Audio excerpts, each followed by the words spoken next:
All right, thank you very much. Right, first of all, I would like to welcome to this virtual meeting. This is a virtual meeting with the Budget Scrutiny Panel for Charnwood Borough Council.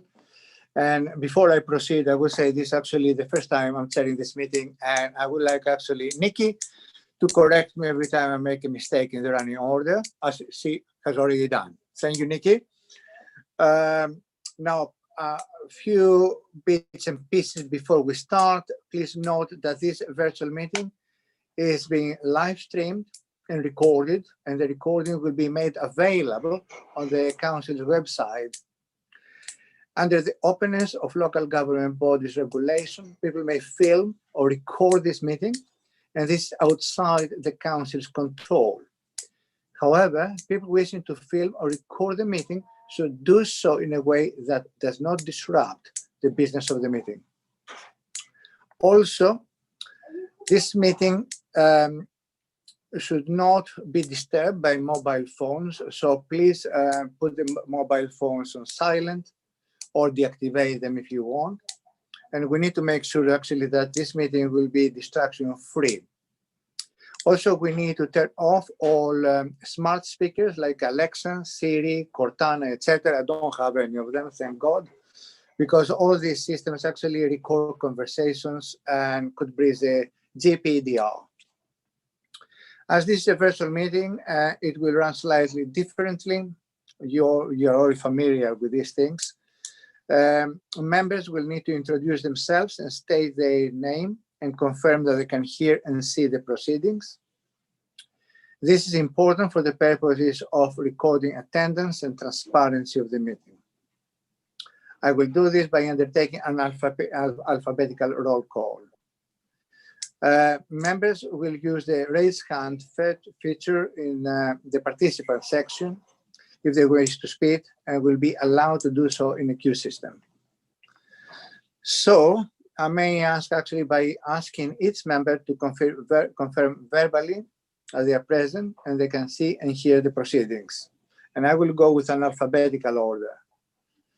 I will start with Councillor Bolton. Thank you, Chair. I confirm that I can see and hear the proceedings. Thank you. Councillor Draycote. Thank you, Chair. I can see and hear the proceedings. Thank you. Councillor Hamilton. Thank you, Chair. I can see and hear proceedings. Thank you. Councillor Harris. Councillor Harris. Please unmute yourself, Councillor Harris.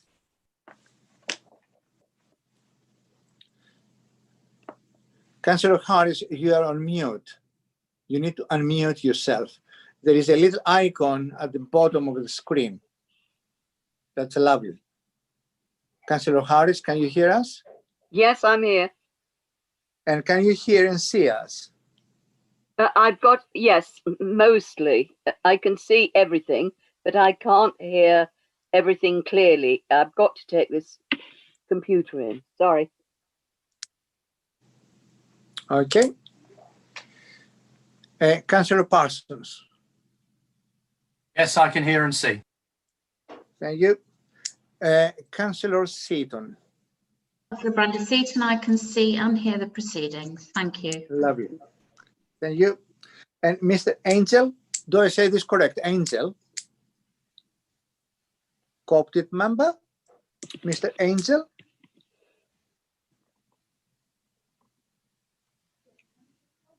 Yes, can confirm and hear you, and you also pronounce the name correctly as well. Thank you. Oh, thank you very much. I was very anxious about that.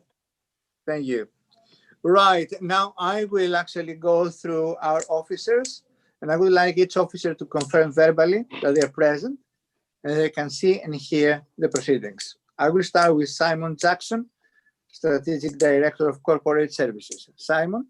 Thank you, Chair. I can see and hear proceedings. Thank you. Justin Henry, Strategic Director, Commercial Development. Thank you, Chair. I can see and hear proceedings. Thank you. Leslie Tansey, Head of Financial Services. Thank you, Chair. I can see and hear the proceedings.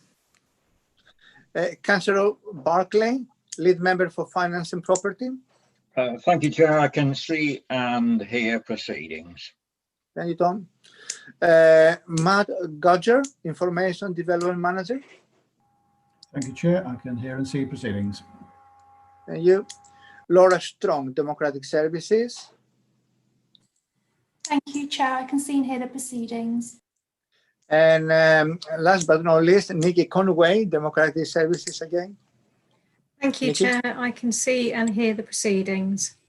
Lovely. Thank you very much. I would suggest we go with the item 1, which is the apologies. I have not received any apologies, but I wonder whether actually any of the members want to say anything about that. It seems that we all are present. If I may, I proceed with the item 2, disclosures of pecuniary and personal interest. Is there any pecuniary interest related to these proceedings? I assume there is no. Okay. I will go to the item 3, declarations, the party whip, and I confirm no declarations of the party whip. If I may go to item 4, questions under other committee procedures, 1117, and we have no questions submitted. And we proceed with item 5, revised budget 2020-2021 draft. And I will kindly ask Simon Jackson to introduce the presentation. Thank you, Simon. Thank you, Chair. If it's okay, there is a presentation, so hopefully this is going to help. This is based on, these are extracts from a draft cabinet report, which is due for publication on Friday, and that will obviously be available to all members to have a look at that point in time. There may be 1 or 2 textual changes to the report, which is why I wasn't, which is why it's not being shared at this point in time. But the numbers you will see should be the same numbers you will see in the report, and certainly the context and the commentary should be pretty much the same. So is it Laura's going to put this on the screen for us? Yeah, I'll put it up for you, Simon. Then if you just let me know next slide every time you want me to move, and I will. Yeah, I'll just let you know. Thank you, Laura. Okay.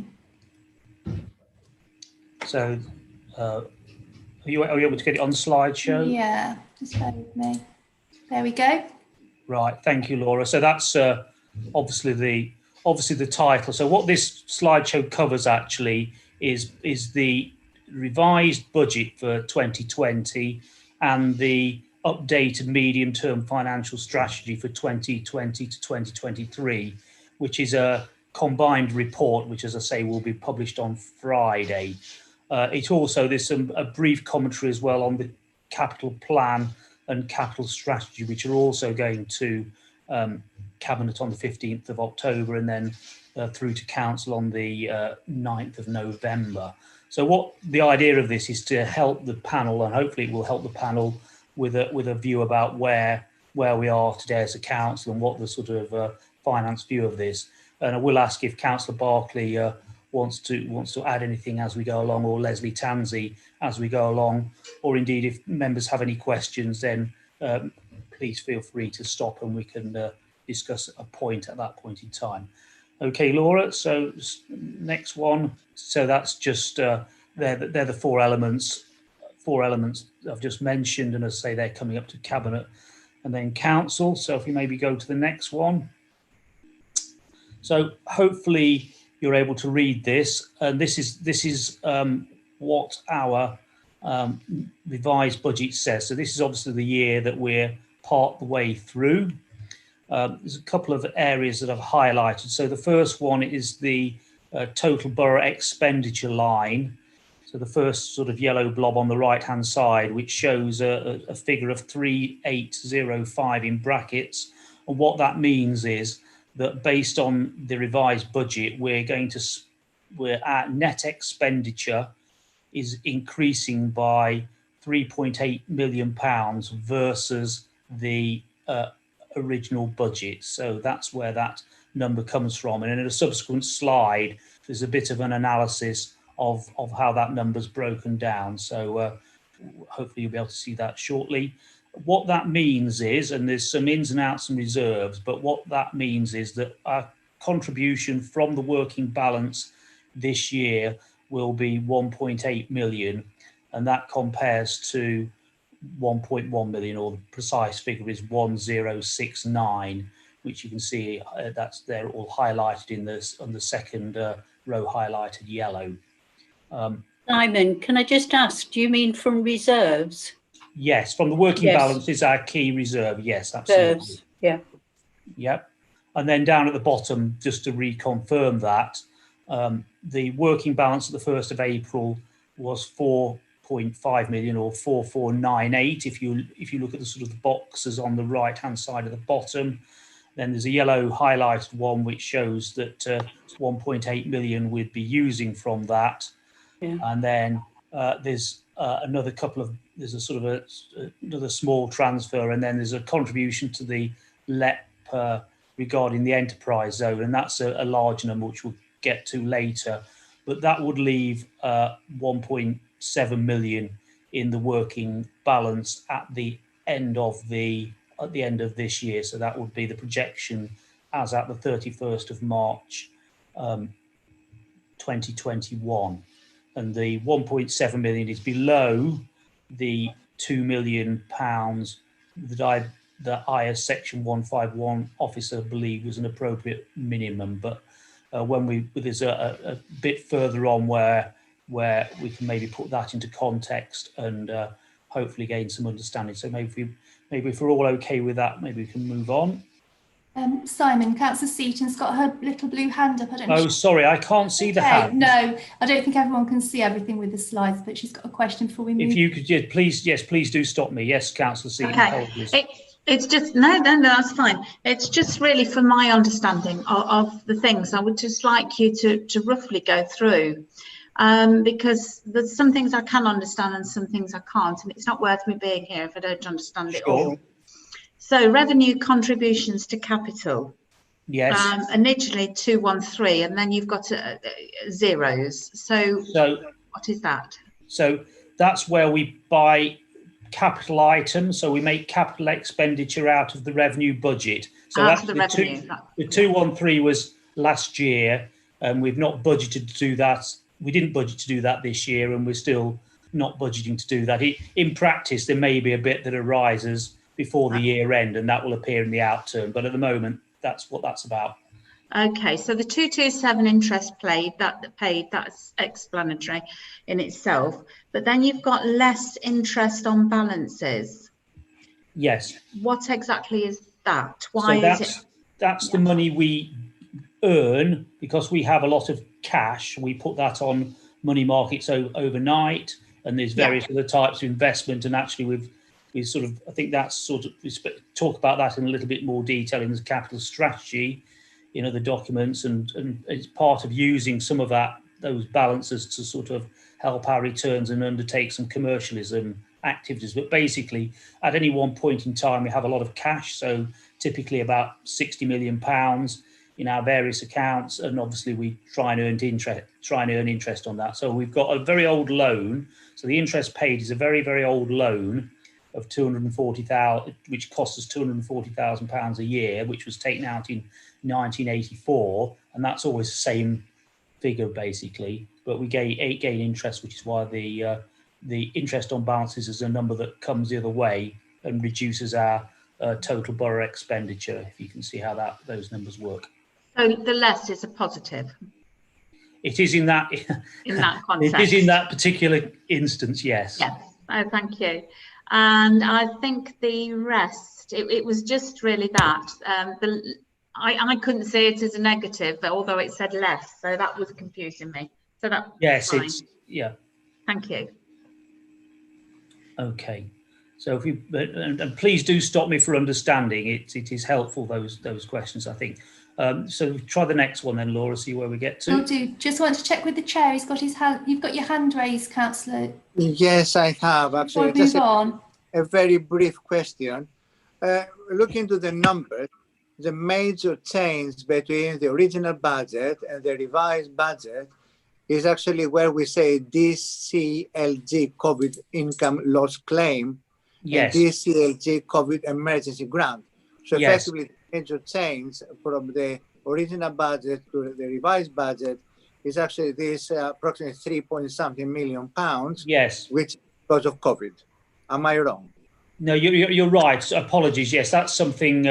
Again, that's something I was going to pick up later on. But yes, we've actually had 2.1 million pounds in our account now, which was to cover additional COVID costs. And then in addition to that, there's 1.2 million pounds, which is a second or a subsequent government method of supporting local authorities for income losses.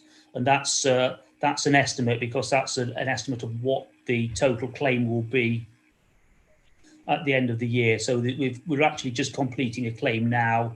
There's another one to do in December, and there's another one to do in April. But yes, that is money that comes in, and that's actually why the budget position for this year is much less serious than it could have been without that support. So as you can see from the top line, we've got 3.8 million pounds adverse or net spend of more than we're expecting. So without this money coming in, the situation would have been rather worse. Okay, shall we try then? Hopefully some of these things I've tried to explain a little bit more detail later on, but we'll see. So just this is a list. So this is just actually an extract from the Cabinet report when you get to see it, but this is just a list of how that 3.8 million pounds is made up. So you can see the first sort of set of numbers, some very, very significant losses of income. The town hall tops the list. So obviously we're not anticipating any pantomime this year, etc. But planning fees, market, leisure centre contract income, as you can imagine. And then there's a long list of other things as well. So garden waste charges, land charges, lots of things, 60, 80, 120,000 type of numbers, and they add up to $1 million. So that's a total, we're budgeting a total loss of income or reduction in income compared to our budget of 3.3 million there. Because of the way interest rates are, and because of the impact on COVID on our sort of commercialisation agenda, we think we'll be 0.3 million down in those sort of areas.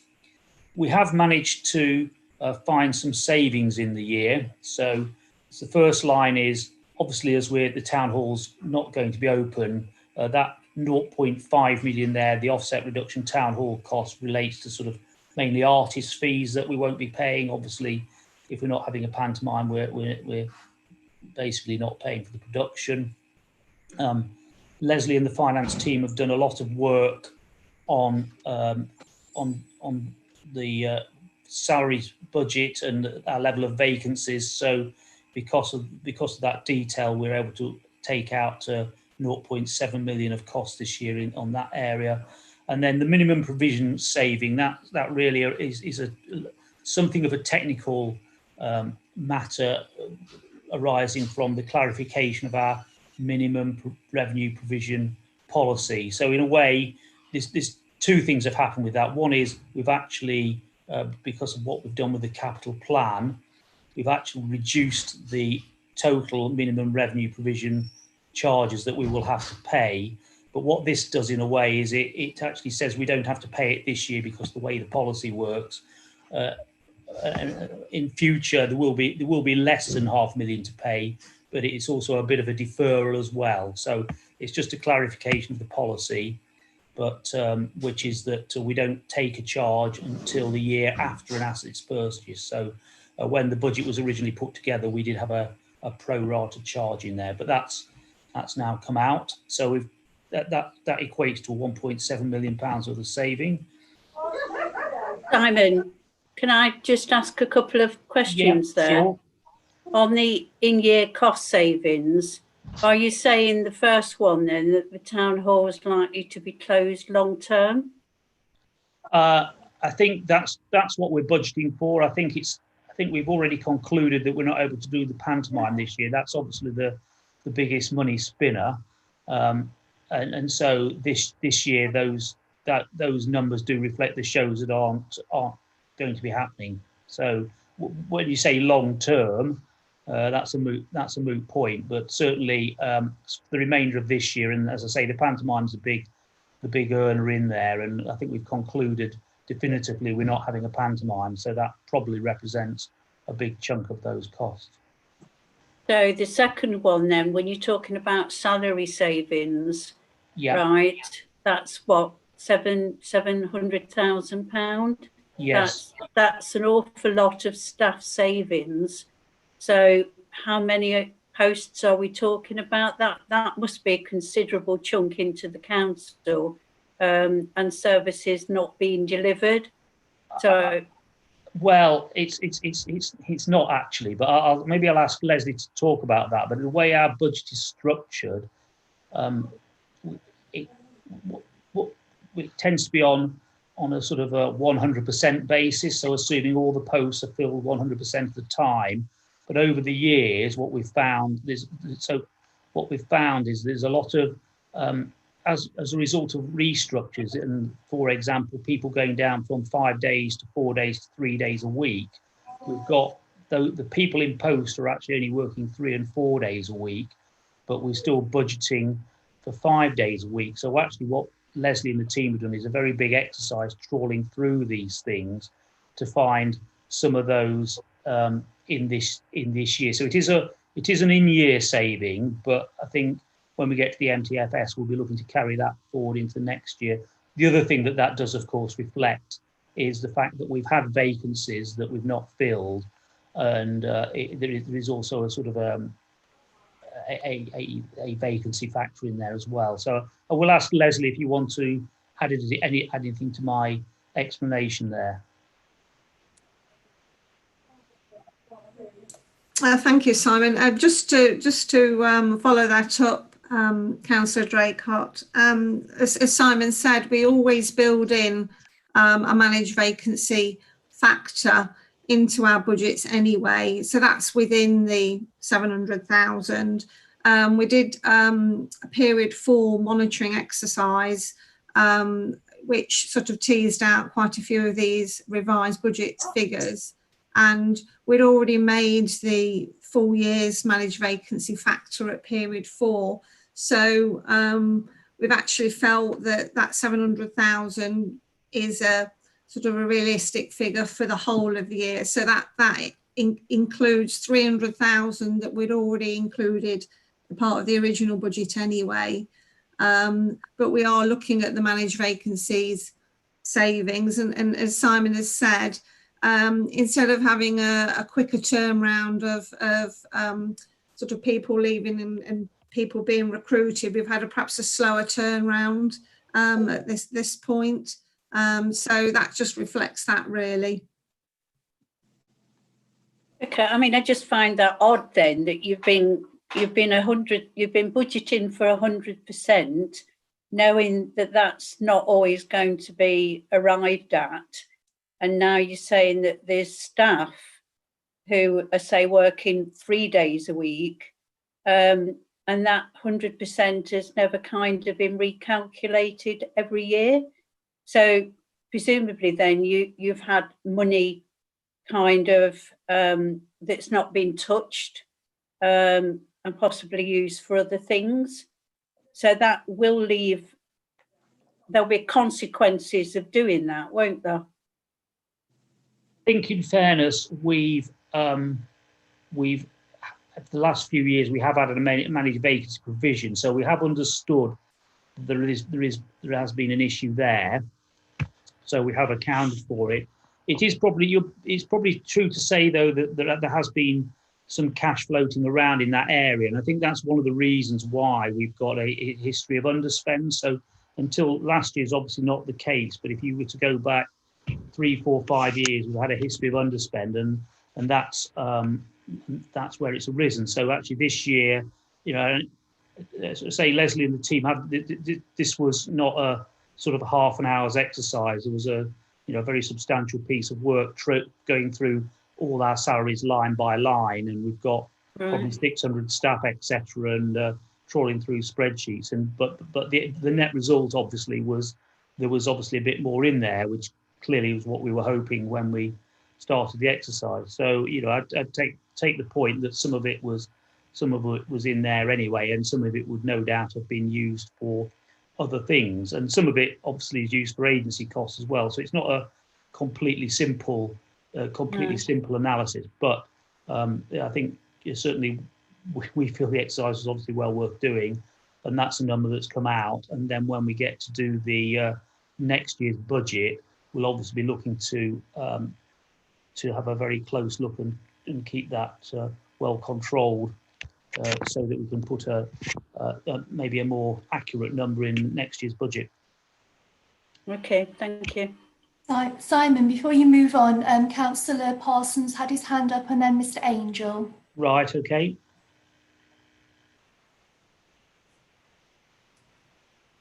Councillor Parsons, you're on mute. Did you?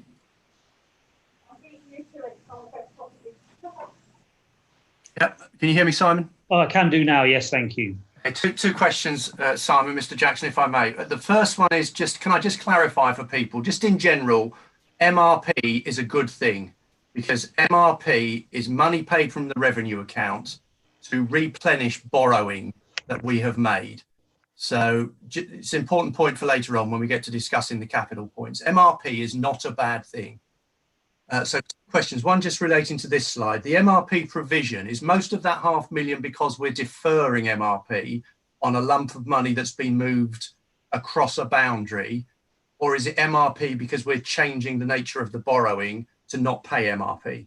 So this one is to do with policy. So the policy says, having clarified it, that we're not going to pay, we won't have an MRP charge until the year after the asset is acquired, and that's actually standard across the vast majority of local authorities. So that's just a clarification. When we set the budget, we did put some MRP on a pro rata basis, but now we've got our policy established, or we will have that policy established when the capital strategy goes in October and November. That does draw out that saving. So what if, assuming that the MRP charge was as we originally envisaged, the impact of that would have been that we would have avoided £500,000 this year, but in year 9, if you like, at the end of the fleet life, it would have been £500,000 appearing at the end of that,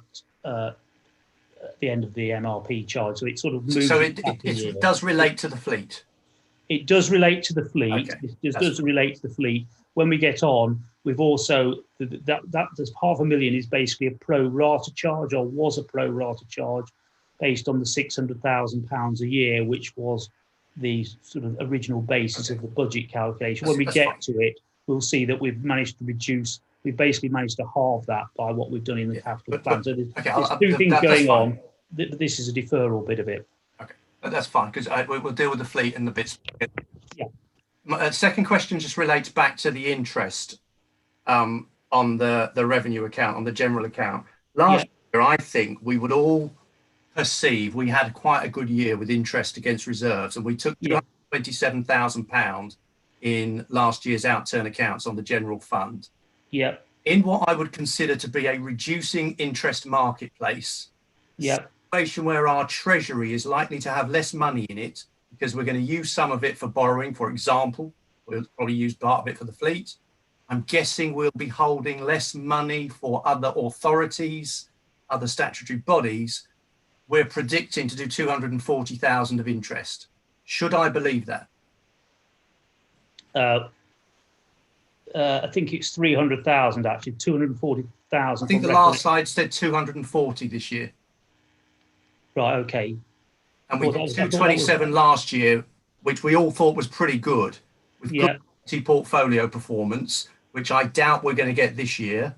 And with reduced amounts held in the treasury, I'm suspicious that we're going to get anything close to 240,000 of interest at this point in time. Well, I think we're reflecting a lower amount than we were previously projecting.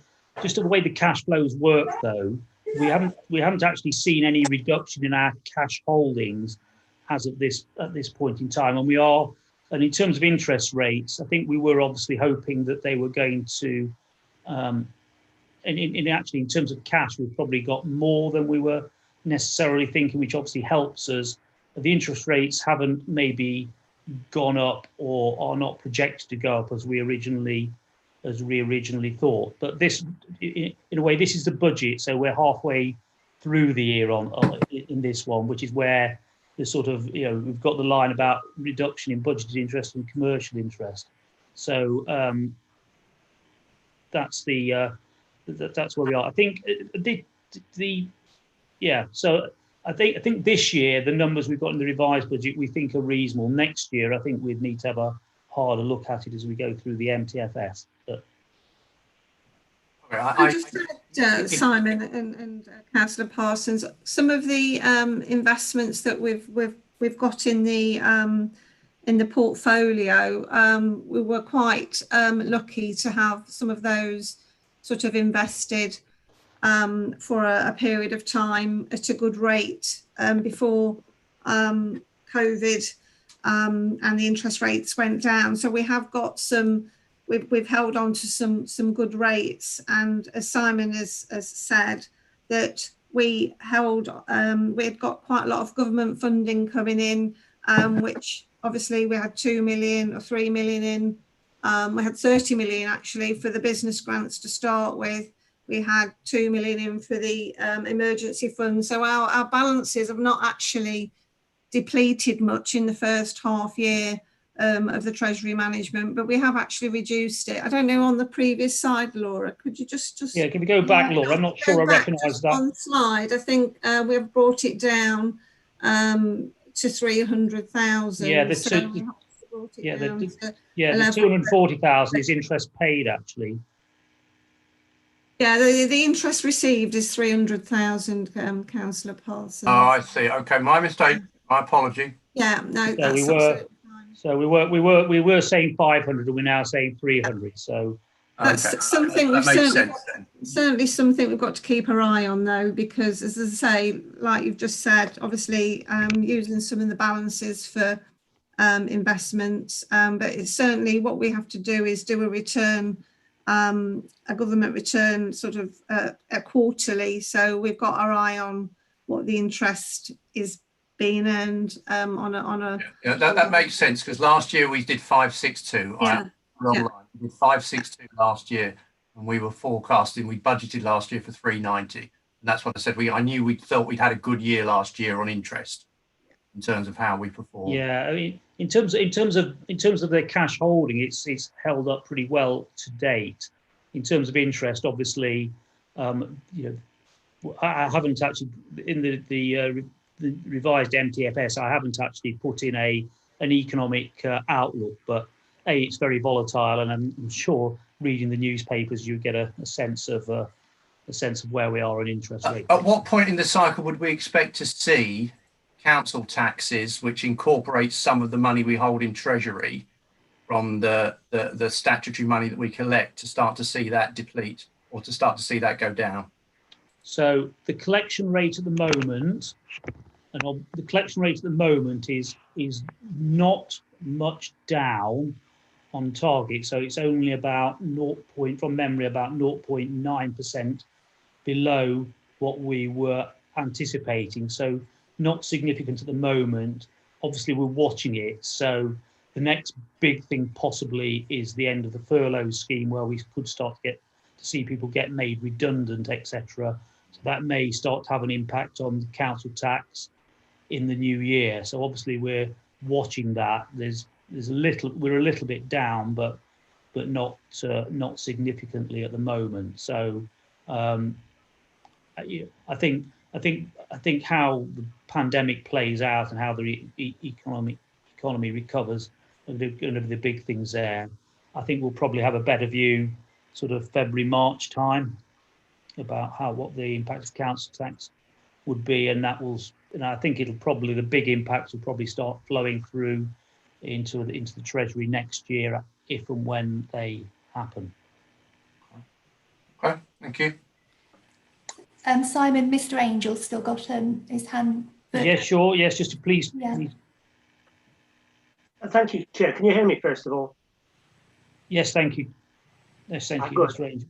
The question is, has an embargo been placed on recruitment or for all the managed vacancies through people not doing a full week's worth of work?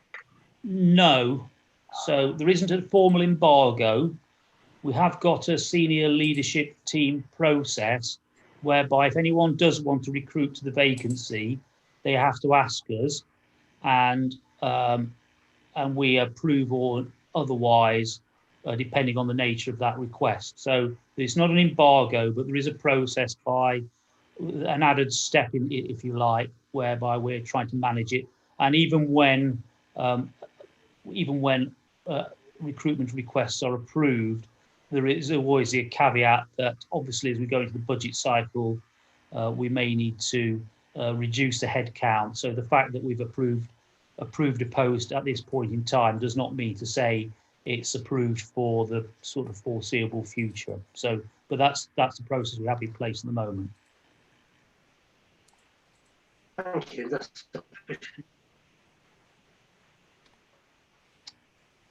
okay, so just quickly run through this. So this is just makes up the 3.8 million. So we've got with £500,000 to subsidise the leisure centres. So as you would imagine, the leisure centres are struggling at the moment. There's additional 200,000 we think will be homelessness costs will incur. So there's the government regulations about trying to keep everyone off the street. So obviously that's having an impact in that area.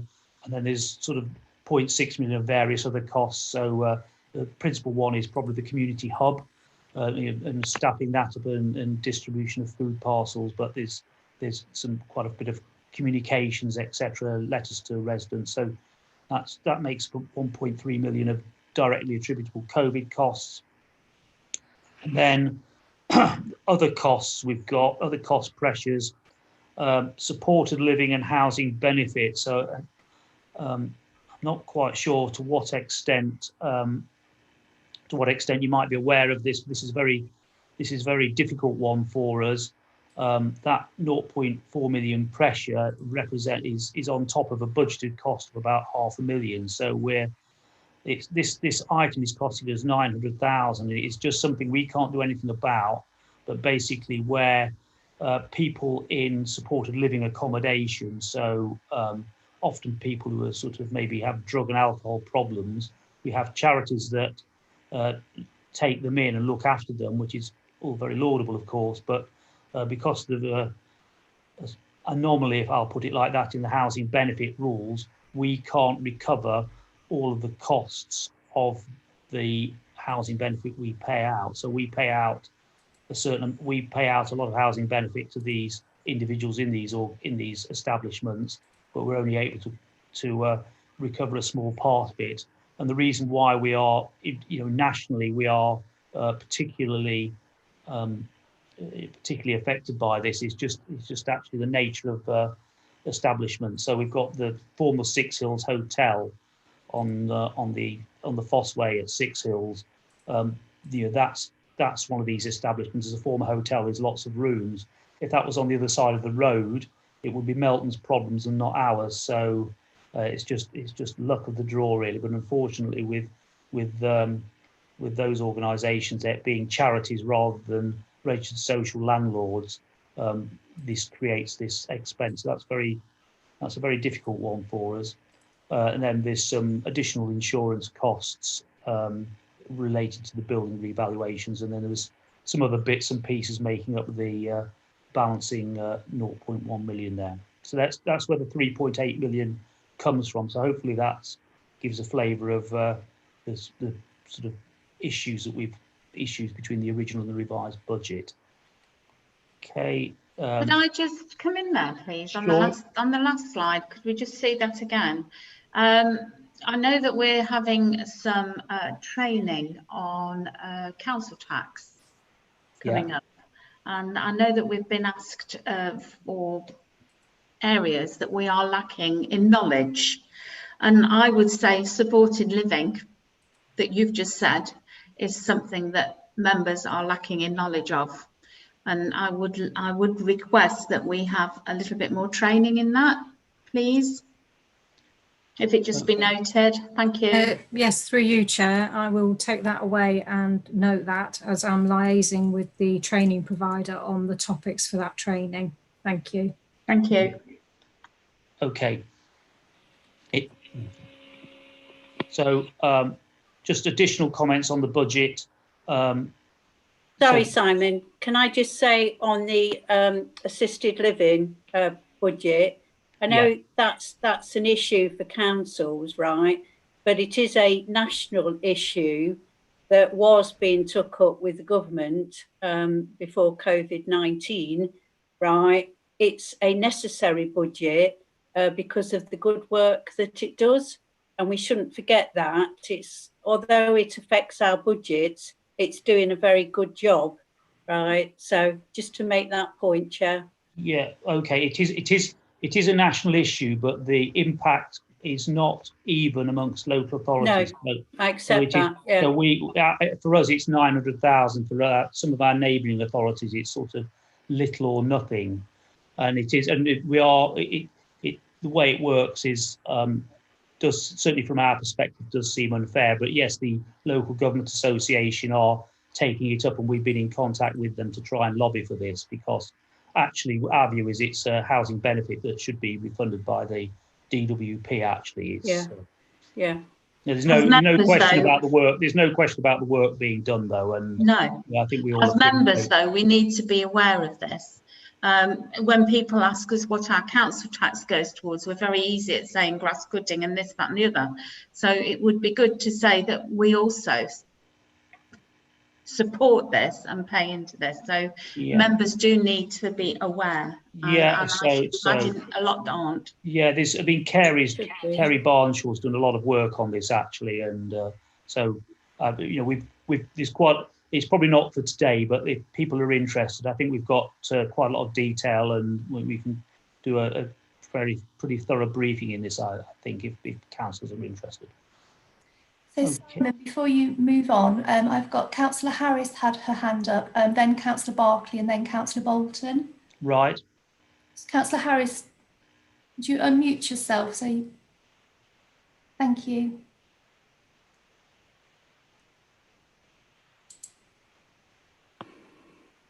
Can you hear me now? Yes, thank you. Good. Sorry. There's one thing that is concerning me, and I think that, Simon, you've covered some of this, talking about homelessness and all of this. I understand that there are going to be a lot of people that are going to be ejected, thrown out of their rented properties, and a lot of that sort of issue, and that people are very worried about their situation. And I know our council is doing its very best, and thank you so much. And I realise that.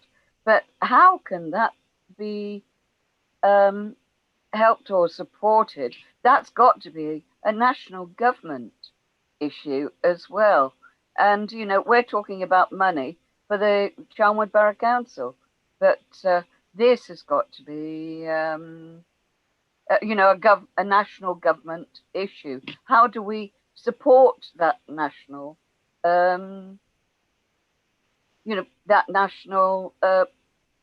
issue? It could be hugely expensive. It could be, but in our small corner, we've still got to cope with quite a lot of that. Have you covered some of that already, I think? Well, we're budgeting for the additional spend this year, and when we get into the MTFS projections, we're guessing that we'll have to spend more in future years. Obviously, there's quite a lot of unknowns around, and principally around what government regulations will be in place at a point in time, and also whether there'll be any additional government support for this. So, clearly homelessness has been an issue during COVID. I don't know there's lots of activity that we are doing as a council. I'm probably not best placed to talk about those, but yeah, that's the situation at the moment. Thank you. It's a landlord problem, I think, but outside of that, we've got a human problem on our hands as well with it. Thank you. I think Councillor Barclay, you were next in.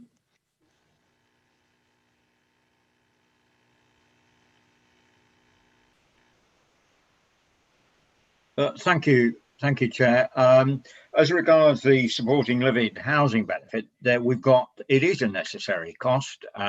We're talking about 900,000 this year, which is a substantial amount of money.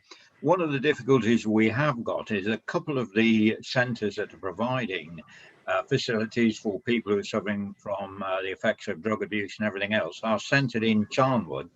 And under the previous scheme, we were able to reclaim some of the money from central government because they were registered, because we could. But the new scheme of universal credit does not, at the moment, allow us to do that unless they are registered social providers. Now, if we can get these centres to register as registered social providers, that will bring substantial benefit to us, and we are actually on to that, and we're asking the various centres to do that. And yes, they are cooperating and they are doing it, and once the government agrees, or once they get the application in, the government agrees, that will make a substantial difference. But it isn't just across the board. Charnwood probably has a more significant draw on its resources because of a couple of centres within the borough, which other boroughs do not necessarily have. But yeah, it's a humanitarian issue, and it's not something we're going to shy away from. But I tend to agree with Councillor Draycott and Councillor Harris. It is more of a national problem, and we'll see what we can do to resolve that. That's all I've got to say. Move on. Councillor Bolton, I think you had a question. Yes, I do. I'm going to bring us on to this slide that we've got up at the moment. My first question is the government funding for COVID losses. We've got the additional estimated there of 1.2 million. And my question is, how certain are we that that's the amount that we'll receive? And my second question is also COVID related. We're now fairly rapidly moving into the second wave of COVID. Have the costs that are going to be associated with that been included in this budget? Thank you. Okay, so the income loss scheme is very complicated, but which Leslie and the team have been going through, and I think we've got a conversation on that tomorrow. So it comes, there's three sets of claims. So September, December and April. So at the moment, the claim for the first 4 months, which is where probably the bulk of the losses would be, are for 700,000 or so. So that's what we think we're entitled to claim. Now, to what extent the government accepts that or not is a moot point, because this is a new scheme and we don't know how it works. But we think 1.2 million based on what we know at the moment it's not certain, but we do think it's reasonable. I mean, one reason why it could reduce is if our income comes back, which would obviously be good news. So if, in a way, if the claim's lower, that should mean our income's higher. But it is a complicated matter. We're potentially to second wave. Does the budget make allowance for that? The budget does assume COVID costs going forward to the 31st of March. So things like homelessness, etc. We've projected those numbers forward. Will those numbers be correct? I've got to be honest, who knows? But I think in terms of putting the numbers together and the conversation with heads of service, we think we've had a reasonable go at reflecting the sort of impact of COVID from now and through to the end of March. Can I just mention, Simon and Councillor Bolton, that based on what Simon's just said, the revised budget reflects the income reductions for the whole of the year. So we've gone through line by line with each head of service and looked at income stream. So even though we're claiming back, or we've put in the claim in for 700,000 for the first 4 months, the revised budget itself reflects that we've reduced the income lines down for the whole of the year. So like Simon's just said, if the income does come back better, then that's good, but we've still got the opportunity to claim further income losses for the rest of the year. So I think what we've tried to do in the revised budget is put a very realistic, almost quite a cautious figuring of 1.1 of the income claim that we think we're going to get back. So I think that's a realistic figure in there. Thank you. So I think we talked about the in-year saving principally related to the salaries and the town hall shows.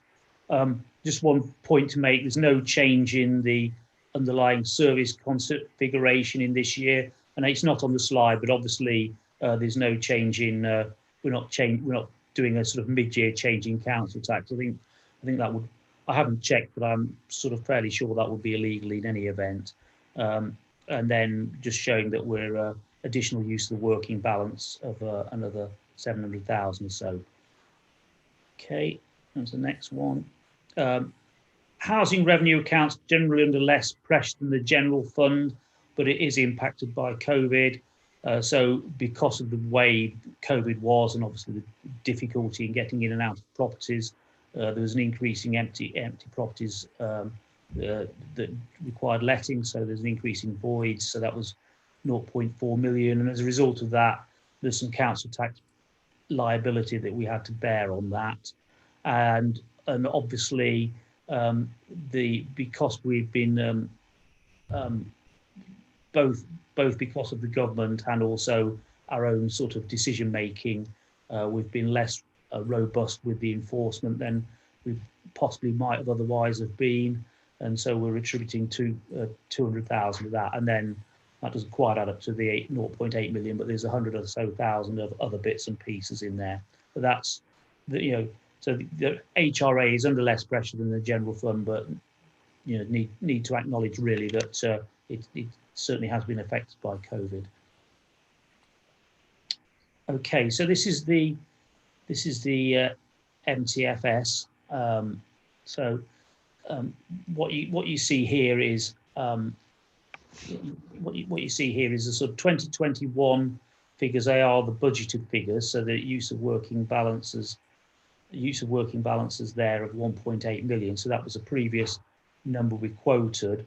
And then if you look at the sort of net service expenditure, interest receivable across the top, we're basically projecting, we're sort of basically stripping out the COVIDs and the one-offs and projecting those forwards as I suppose as a base starting position.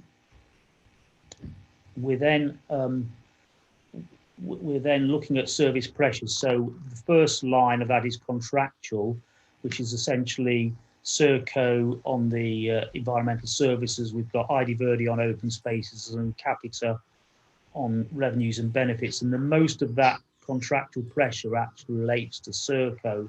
And the reason why that number is quite large is that we're just coming out of a period where the environmental service fleet contract costs were low because we were running with the old fleet for a couple of years. So we had that, you may or may not recall or be aware, we had a sort of 2-year interregnum by extending the life of the fleet where we were able to make the contract rather cheaper. But we've obviously in a position where we're having to buy a new fleet now, and that has increased the contract costs. When we look at the savings list, so when we look at the savings and the slided to SIME, we can see that we've actually able to mitigate that through what we've done with MRP on the fleet. So so that's something we'll see shortly. The salary cost increase, which is in for 22-23, basically the salary numbers were baked into the top line on the 21-22. They weren't in 22-23, so just presentation there showed separately, but they're essentially can be regarded as contractual as well. Next line may be interesting, but there's about £1 million worth of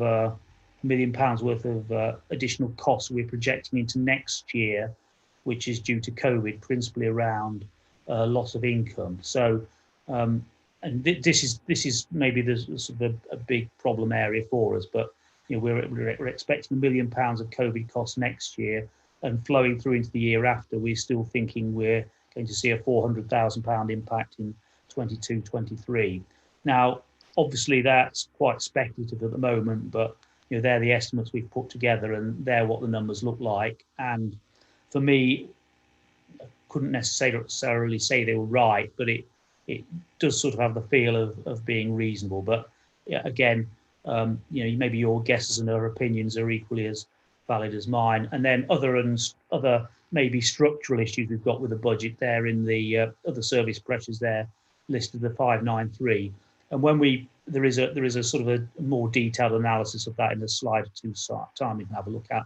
And similarly, we've identified some savings areas already, and there's an analysis of that in a slide or two's time. So hopefully that's okay, and then maybe move on to a bit more of the analysis. So in 21, 22, and 22, 23, these are the sort of pressures. So the top three are the contractual pressures I spoke about, and as you can see, Serco's the bulk of that.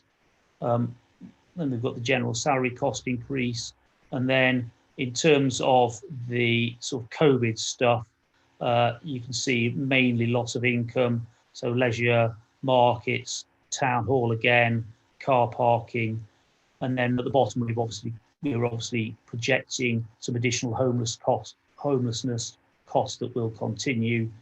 And as I say, like many other things, that's speculative, but the head of service can see an additional requirement in that area, and she's put some numbers in, which again I wouldn't particularly gainsay. Just a couple of features on that. The pressure reduces in 22-23, so that, for example, sees market income recovering. In 22-23, we're obviously hoping the town hall will be operating at normal levels. Car parking, those numbers reflect an estimate, or a guess if you like, that car parking will recover to 85% of its pre-COVID levels. Again, it feels like a reasonable guess to me, but that's the number we've put in. Additional sort of more structural things, supported living, so housing benefit losses, we've allowed 200,000 for that. As Councillor Barclay alluded to, we are doing things around that, and if the Carpenters Arms are successful with their registered provider application, hopefully that will be mitigated. But at the moment, that's in process. At the moment, we can't see that, so that's in a way almost a place marker, but reflecting the fact that may be an issue. We've got an ongoing issue with planning fees being lower than previously budgeted, so the head of service projects that planning fees will continue at low levels going forward. There's 330,000 there. Building control, we're in the process of constructing a shared service agreement with North West Leicestershire.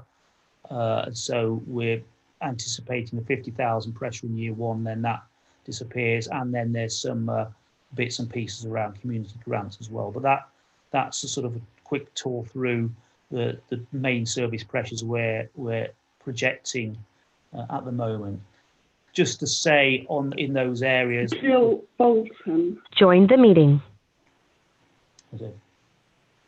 Just to say, we're not necessarily going to take all these things as read. So when we get into the budget process for 21-22, we'll be having a hard look at all of these areas to see whether the calculations and the estimates are reasonable, and also whether some of these things can be mitigated by other actions that will enable us to reduce the financial pressures that we're on. So before you move on, Simon, Councillor Parsons has his hand raised. Yep, sure. Mr. Jackson, just with regard to the planning line, in last year's outturn accounts, planning overspent by £413,000, which I think was a backdrop of us having committed money for a restructuring plan, which, as I seem to remember, was meant to save us money. We're now projecting 332 as a service pressure due to reduced number of fees. What's that based against in terms of the number? Is that based against the outturn number last year, which was obviously significantly higher than we budgeted for? And also, if there are reduced fees, that's reduced applications, does that mean reduced work for the department? I think, I mean, basically, yes. The number is based on the outturn last year, and also where we see planning fees this year. So within one of the previous slides, we were showing a £600,000 reduction in planning fees versus the budget. So the head of service sees that continuing, and that's his submission to Leslie and the finance team, suggesting what the service pressure is likely to be going forward. I think it's fair to say that the question about does that mean less work, that wouldn't. I think that's a discussion that needs to be had, and that's something that I think will be had over the next month or so. Can just add, Simon, to that something you've mentioned earlier. We are going to take these numbers back to the heads of service as part of the original budget process. So, as Simon suggested, we will be challenging the heads of service and asking them for mitigations to get these numbers down as some offsets. So we are going to relook at all of the lines, but I certainly take the point that the planning fees from last year, there's not been any changes to the structure of the base budget, and this is highlighting again there needs to be some structural changes to more permanently to the budget, because obviously each year it's taking a big chunk of our reserves away at this level. And can I just follow up on that, please, Chair? We're talking specifically about planning and savings, and last year, as I say, it was a fairly substantial overspend of 400,000 plus on that particular budget line on the outturn accounts. We found savings. I wasn't able to be in the room for the outturn discussion of the accounts this year, so I wasn't able to ask any particular questions on the outturn accounts last year. We found savings quite tough to make last year.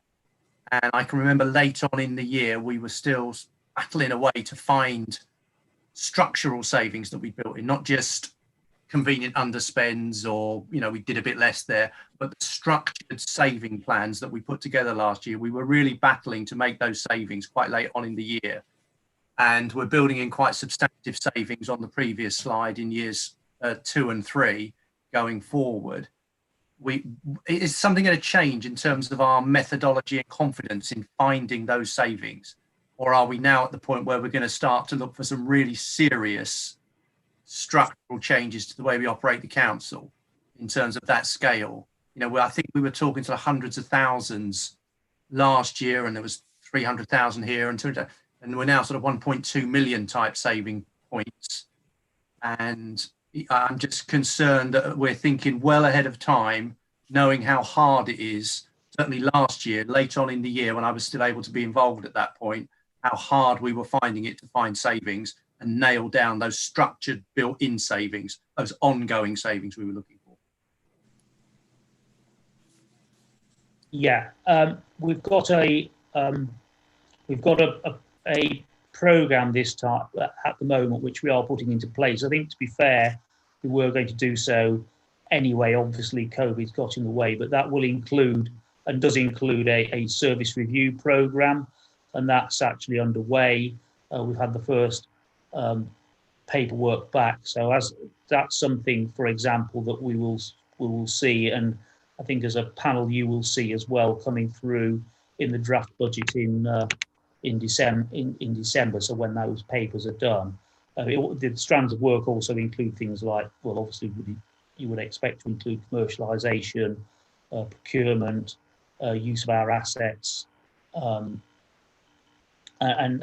sort of major contract reviews, and then some of the financial engineering type work as well, which sort of the MRP is an example of. So we've got a program designed to address the financial challenges in all those sort of areas. But the first one and the first strand of that is an initial round of service reviews, and it won't be the only one, but an initial round of service reviews, which I think we will see coming through in the draft budget. I don't know if Councillor Barclay wants to add anything on that area. Yeah, thank you, Chair. Yeah, I think so. I mean, I think the work that's been done by the finance team is as much of an effort to be realistic. It's a honest appraisal of where we're going. It's very, very difficult to be absolutely sure because there are so many uncertainties, but we are doing everything we possibly can to help ourselves maintain services, reduce costs where we can, increase income through the commercialisation programme, and we're very, very acutely aware of what needs to be done. And I think this really does lay it on the line of how difficult it is. To give you some idea, a lot of our costs or reduction in income are caused by the reduction in new homes bonus. We have additional costs such as the supported living, which has added another £1 million. So really difficult, but you could not fail to be aware of the challenges that we face, and the efforts that we're going to put into it will be brought through, and you will see everything that we are intending to do, or as and when it comes through, you'll see the efforts to increase income, reduce costs, find more efficient ways of working. But we cannot shy away from the fact that we do face challenges. Luckily, we have got reserves, and I don't want to get away from the fact that some of the structural deficit that we face was there before COVID-19, and we've been aware of it for some time. I absolutely agree with Councillor Parson. Particularly disappointing to see 332,000 planning fees that we're not anticipating getting, additional costs going on there, and that is an area that we are going to address, and we need to be aware of it. But no easy answers. You can see our income, you can see the sort of pressures we're under. More than welcome, particularly in a venue like this, to listen to any ideas that people come forward with.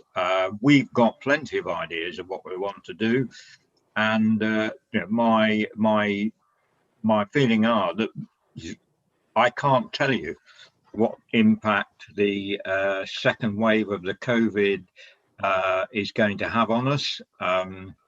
We have got some money there that we need to claim. There's about another 1.1 million which we can put in for reduced income, but without the sight of the gift of prophecy, I don't think there's anybody can tell you what's going to happen. All we can do is, in our little area in Charnwood Borough, do everything we can to help ourselves, and rest assured that's exactly what we're doing. The amount of work that's gone in to reduce the revised budget in MTFS is quite impressive. There's been some excellent work done by the finance team. It doesn't solve everything, and we still have a long way to go, but rest assured we're doing everything we possibly can to help ourselves. And I'm very grateful that we have a good finance team headed up by Leslie Tansey, and also with Simon Jackson having a major input into it. But no, there aren't any easy answers. That we cannot provide everything for everyone. We still want to survive as a council financially, because finance is quite important to enable us to provide the services. But there are more questions than answers at the moment. We're coming up with a lot of answers, And I won't say any more than that. There's none of you are unaware of it. None of you are.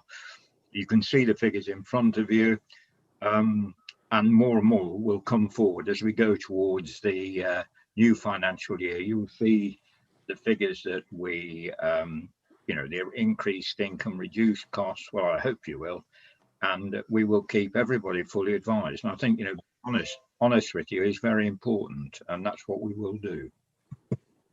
Councillor Barclay, I couldn't agree more with you that we are moving into a higher risk environment, and I'm sure you'd agree with me that it's disappointing that Audit Committee couldn't find its way due to some members last week in allowing Audit Committee to send you a report to Cabinet to outline the fact that Audit Committee recognised there's increasing risk, and I think we're disappointed in that. We recognise that we're moving into a higher risk environment. Yeah, I mean, my only comment to that would be, quite honestly, Jeff, is that Cabinet and me particularly are absolutely aware that we're moving into a higher risk category. I think it is incumbent on us all to be aware of it and take action to rectify it. And quite honestly, that's what we intend to do. I mean, with no disrespect to the Audit Committee, I take your point, but I can't tell you how many times I have banged the drum at Cabinet and said what we need to do, and action is being taken. So please, although you may not have been able to get a sort of report to Cabinet through audit, please be assured that yes, we are very, very aware, and I particularly am aware, and I will be working with the finance team, and I will be coming back to keep you updated what we're doing, because it's all right talking about it, it's actually doing it. That's what we're going to do. Can I come in there, Chair, just to follow on Councillor Barclay's points? Yes, we have a very extreme budget in front of us today, but that isn't all down to COVID-19. If you go back to February this year, we had a very difficult budget that was using a lot of reserves to balance the books and all the other things. So that's the backdrop that we're working from, now looking at the COVID-19 first wave issues, right? When I see we haven't had as many planning applications, so there's 332, right? You're talking about, savings potentially there. I look at it a completely different way, right? Because why does that necessarily automatically mean that we have to reduce the staff, right? It could be a case that planning applications get processed quicker, right? It could mean that enforcement and monitoring and making sure we know how many houses are built are carried out, right? And hopefully, being the optimist, in 1 or 2 years, we'll be back because we've got to produce a new local plan. So developers may not have to go through councils. There could be fast tracking applications. All of a sudden, we have to start putting back more planning officers. There needs to be more thought put into what we're doing, not necessarily looking that, oh, there's a chance of cutting staff and making savings. There has to be more long-term thinking done to that. So I could take a completely different view to what is being said by Councillor Barclay and Councillor Parsons. Cut savings, right, isn't necessarily the answer, right? Thank you, Chair. If I may come back on that, I mean, there's nothing there that's been said by Councillor Draycott that we haven't been aware of for the last 12 months. We have no plans and that is why the measures that are coming forward will be we've known, and that's why we're acting, and that's why we do have plans to do it. There are no plans at the moment to cut staff, but we are undertaking service reviews. Yeah, it's the same thing. And a new planning authority is coming forward based on a white paper that's coming forward. There may be no planning fees at all. It just depends how they are. So saying, the planning fees may come up, we cannot speculate We are trying as far as possible to base it on fact and face the realities, not a dream or a wish that the world was different, but what actually is facing us, and we have to realistically face that. And that's what we've been doing and working on for over a year.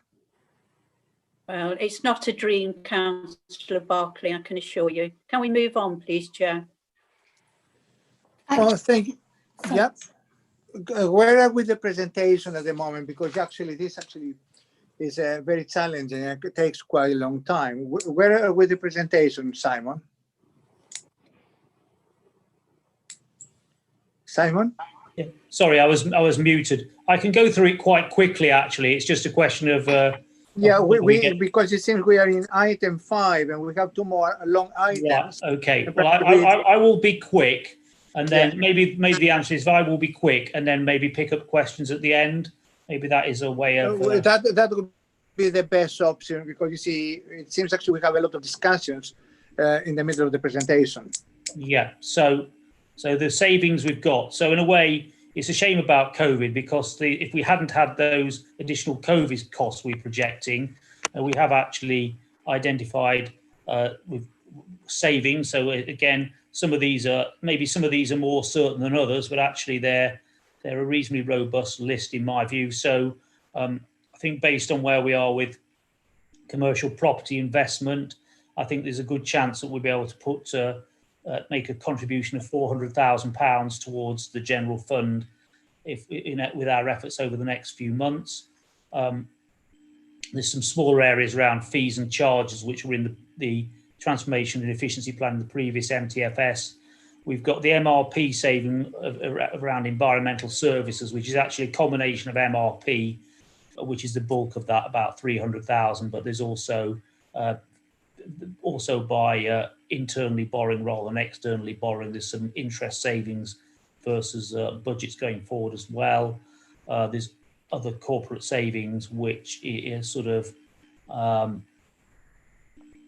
relatively sensitive, but they have been identified. And then the review of vacant posts, which is a process Leslie described earlier, but those add up to about 1.3 million, as you can see there. Funding assumptions, this is important actually.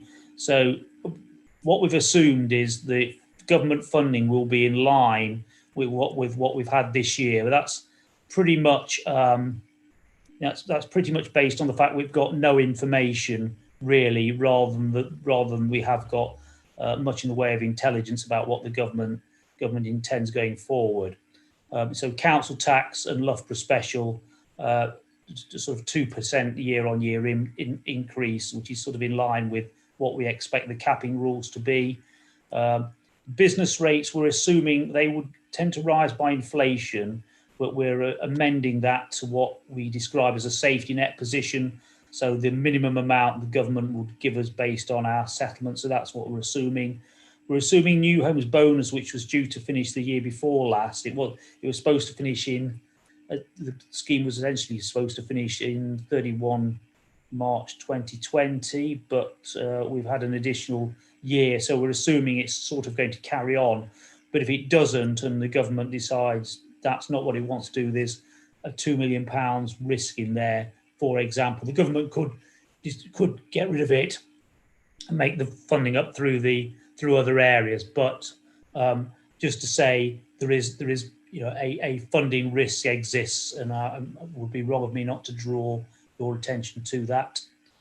So working balance analysis, I do apologise. There is a small error, so which will be corrected in the MTFS papers, but we are there's an additional, the funding is £50,000 different, which means that in 21-22 and 22-23 we'd be using £50,000 worth more of reserves than those numbers there. The flavour of what you see there is correct. So basically 1.7 million this year, 1.2 million the year after, and then we're into a £500,000 deficit position. So that means if we don't do anything, that in 22-23, based on these numbers, the council would basically become insolvent, and then that's when we would be into Section 114 territory.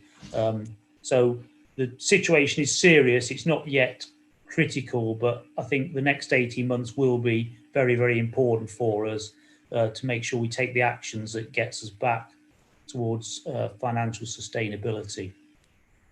So if you can just move on, just going to go to try the next one. That's a sort of a spare slide, Laura.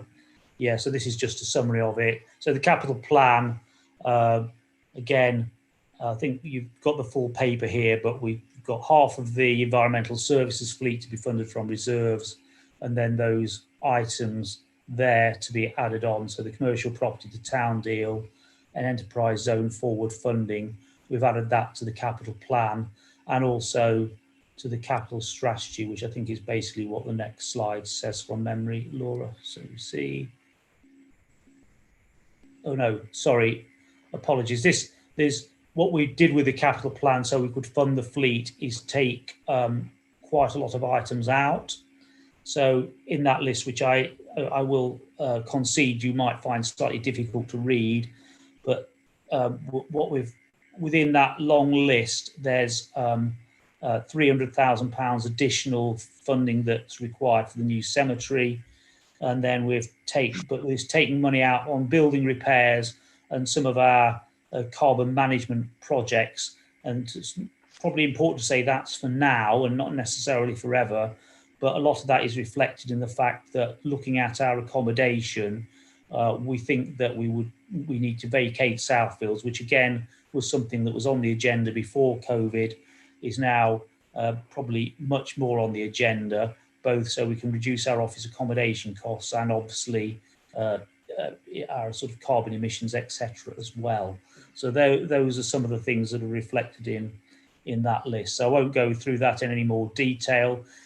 If you do look at that, obviously and are interested, obviously the Scrutiny Commission have the chance to look at this particular paper Monday, a week on Monday. I think they would have the chance to look at that. So, but that's just a list of those mainly reductions that we've taken from the plan.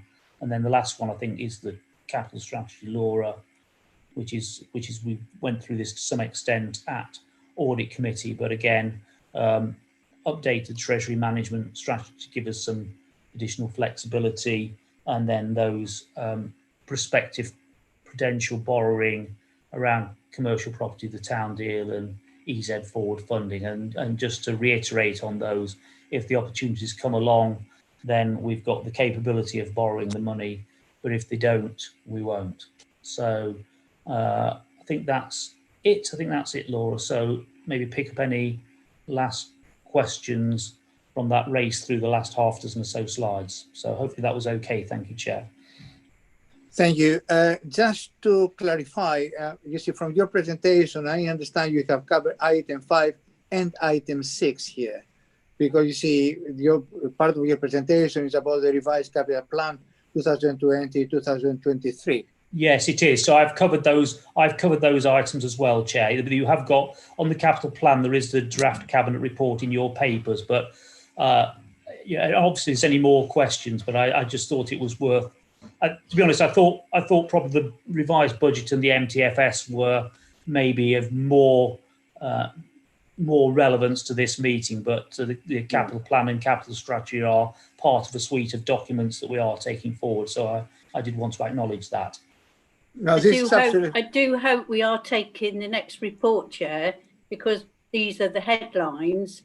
There's more detail actually in the report. So we do need to take the capital programme report as soon as this is finished. When you say the capital programme report, are you referring to item 6, revised capital plan, 2020-23? That's right. But part of this is covered already actually by the presentation. This is just the headlines. The report has more detail in it. Okay, that's fine. So we are going to go independently. So let's concentrate actually on the item 5 then. I think actually there has been a lot of discussion on item 5. Are there any more questions? Right. can I ask you whether actually there are any specific recommendations on item 5? Nikki, have you identified any specific recommendations from the discussion? Through you, Chair, there's been a lot of discussion that I will minute in the actual the minutes. I'm not sure if at this point there are any recommendations that the panel may wish to do. I think it's a fact-finding report that they have had today. I fully agree. Actually, I don't really see any specific recommendation apart from Councillor Seaton, who asked specifically for further training on budget issues. Yes, through you, Chair, that's correct. You may wish to move that the panel accept the presentation and note it for the record. Absolutely, I think you're absolutely right. So I think actually it is time now actually to... Sorry, Yes? Chair. I think there should be some comments from the panel, right? I mean, it's a very important budget, and I think we note the seriousness of it. And the possibilities in the future. So I think noting such a report is very kind of small and limited. I think some views need to be given. So I would say, you know, first of all, thank you to the officers for the work they're doing, and it's presumably a moving picture all the time. But as elected members, there's some serious consequences in the budget or the proposal so far.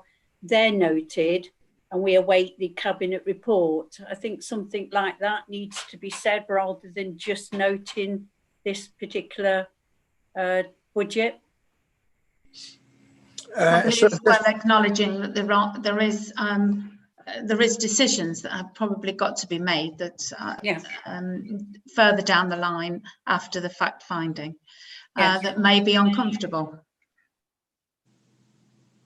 Yeah. Any additional comments on the issue? Yes, Councillor Parsons. Yeah, yes, Chair. I just wanted to comment. We're in the same situation we were at Audit Committee last week. The panel have come here and seen information, some of it for the first time, and wish to comment on it. And I think quite rightly wish to comment on it.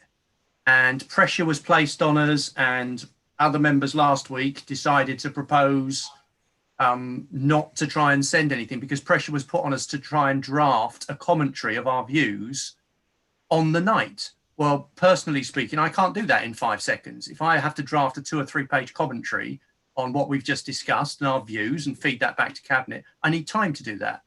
And this committee needs time. And we were very heavily warned off. This was the only Audit Committee meeting, and if we didn't do it tonight, we couldn't write a commentary. Everybody passed it, and I'm fairly upset about that. And we're in the same boat tonight. I do agree on this occasion with Councillor Draycott that we have a responsibility to comment on this. If all we're being asked to do is note the report, then you can give me as a photocopy with a bit of explanation and I'll note it.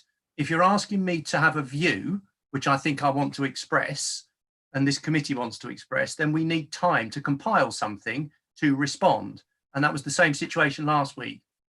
Dear Councillor Parsons, sorry. May I just explain that this is a panel.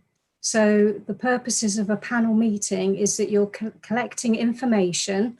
You can make as many comments as you like, and then ultimately on the third meeting, you will submit a panel report to the Scrutiny Commission, which will have your recommendations. So there's no pressure on you to put all your comments into this one meeting. And when I was suggesting that you noted the information that Simon has presented, that is for you to think about what sort of recommendations and what sort of comments you wish to make. If you wish to make those comments now, you may do, but you may also want to think about it. And at the end of this meeting, we will look at what topics you want to look at the next meeting, and you can then bring those comments to that meeting. I don't disagree with you.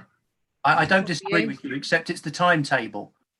The 2021 budgets that we worked on, we do 3 meetings and we pass it all, and it would all go through in February. and we'd worked to the timetable. We're doing this in a hurry for an October meeting or a November meeting of Cabinet. I do not necessarily, I don't want to make a comment on this. It's a fact-finding position I'm in at the moment. I would not feel comfortable in making in giving a comment or a recommendation, giving a recommendation from this. But I would like to acknowledge that it is a difficult budget to make and note the strides that have been going towards it, making those decisions. But I'm not qualified from this just to make any recommendations. No, that's the third meeting that we do that. So for this meeting, at this stage, we can acknowledge the work that's been done in putting the report together. Yeah. And that we know that there's going to be still changes and some serious recommendations are likely in the future. Agreed. I mean, basically, that's just all we need to say at this stage. But just rather than noting it, and at the end of the third meeting, when we've got 2 more lots of meetings with reports and what have you, then we put the whole thing together. That's the serious stuff, and that's what goes to the budget meeting. So that's what I'd like to propose, so we can move on, because we've got another report to deal with, and we've got planning training at 5:30, Chair. Thank you. I understand. Actually, we are very pressed for time, and I fully agree, actually, that there should not be recommendations and just note, actually, the report.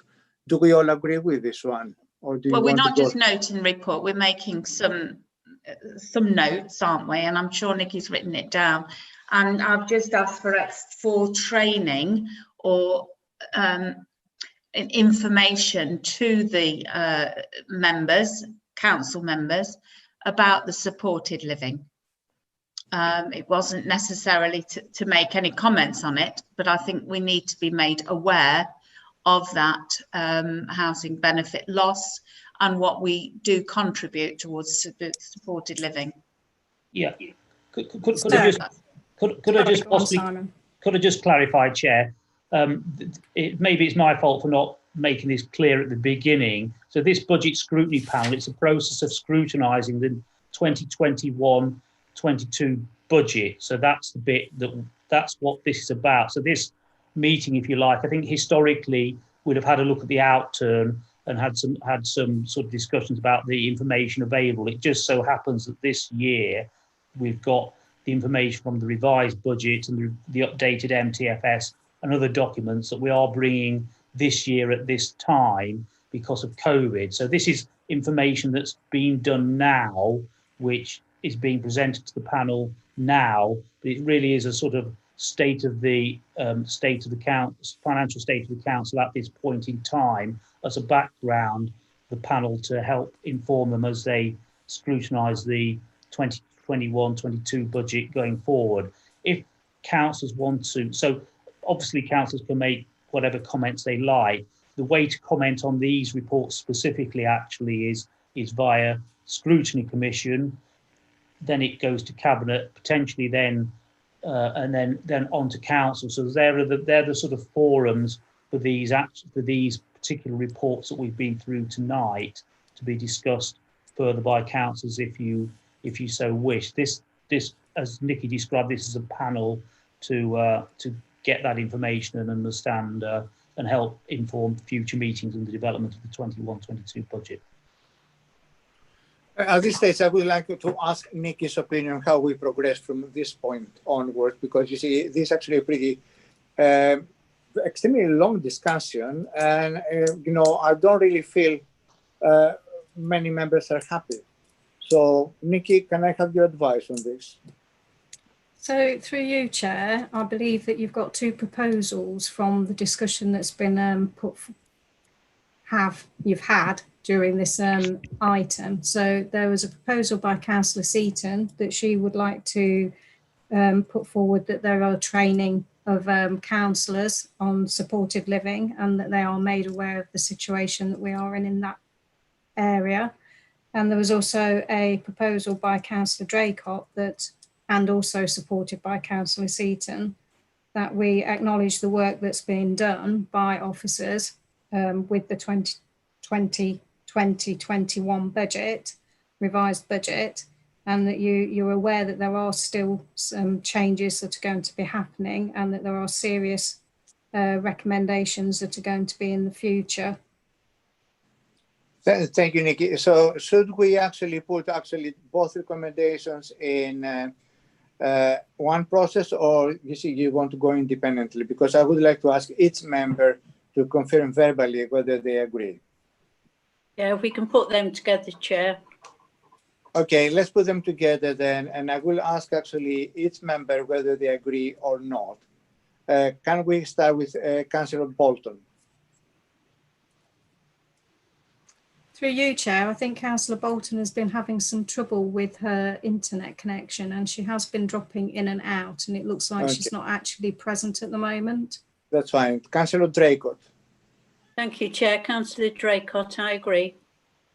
Councillor Hamilton. Thank you, Chair. Councillor Hamilton, I agree. Councillor Harris. Councillor Harris is not present at the moment, Chair. Not present. Councillor Parsons. Yeah, I agree. Councillor Seaton. Brenda? Yes, I agree. Okay, thank you very much. So these two proposals actually have been agreed because we have 1, 2, 3, 4 out of the 6. Mr. Angel? Is Mr. Angel actually voting in a voting? No, I don't believe I'm a voting member, but I just did want to say a few words actually, if it's still in order. Just didn't want to lose sight of the fact that Simon's slides in 22-23 showed the whole of the working balances have been used up and we're in a negative position. So I suspect by the time we meet again in December, we'll need to look at some further savings proposals to bring the budget back into sync. That was all I wanted to say. Thank you, Mr. Angel. So we are very pressed for time, obviously, because some councillors have another meeting actually 5:30. So may proceed with the item 6. I feel actually item 6 was partially covered, and having read the document, actually I don't really see much further to it, but actually I would like to ask Simon to take us actually item 6 briefly, please. Simon? Item 6 is the capital plan. Sorry, please bear with me a moment. I've got it on screen on my other. The revised capital plan.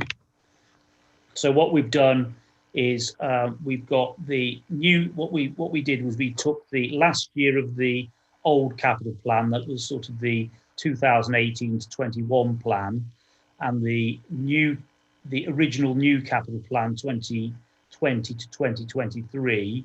So we did quite a substantial exercise in merging those and then going through on a line by line basis with a view to taking out schemes where we could. So some schemes had been around for some time.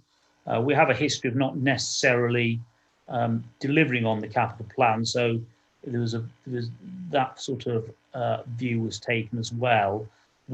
So we took on a net basis quite a few schemes out as a result of that, and one of the objectives was to finance our refuse fleet, our environmental services fleet, from reserves earmarked for capital expenditure rather than via prudential borrowing. And as a result of that, that enables us to reduce both the MRP and interest charges, leading to the saving of 350,000 a year. So that was the sort of process we went through. Beyond that, it's really is the report is a list and a schedule of the changes we made since the previous capital plan, which was that rather unreadable list I put on the was on the slide presentation, and then the revised capital plan is in Appendix A of the report. So really, there's not a lot in the way of mechanics. It's how the report is. And apologies, I did forget to say, of course, we did add on the within the capital plan, the commercial property, the town deal regeneration, and the enterprise zone forward funding, just to make sure that as opportunities arise, we do have authority within the capital plan, and similarly with the capital strategy, to enable these to happen. But the mechanics of it were, we merged the plan, we stripped out a lot of projects that we either cancelled or postponed or deferred where appropriate. Able to do we're able to finance a big proportion of the fleet, which helped us, and then that gives a revised. It gives us a list of amendments comparing the plan to its previous iterations, and a new capital plan, which are set out as Appendix 1 and Appendix 2. So that's sort of it, really. Thank you very much, Simon. I'm sure actually all participants actually have already read the report extensively. And I would like actually to invite questions. Yes, please, Chair, if I may. Yes, please. Yeah. I'm on page 2, just looking at the recommendations. It's disappointing that all of the, what I would say was the bread and butter in the neighbourhood items in the capital plan have either been put back or deferred. So are people going to be informed? I'm sorry, did you say page 2? Yes, I'm looking on what we were sent. Page 2, sorry, it's got page 2 of 9, and then it's got page 5. Yeah, page 5, I think, is the formal number, where it's got the main recommendations bullet pointed. Yeah, this makes sense now. Yes. Okay, so just keeping it brief.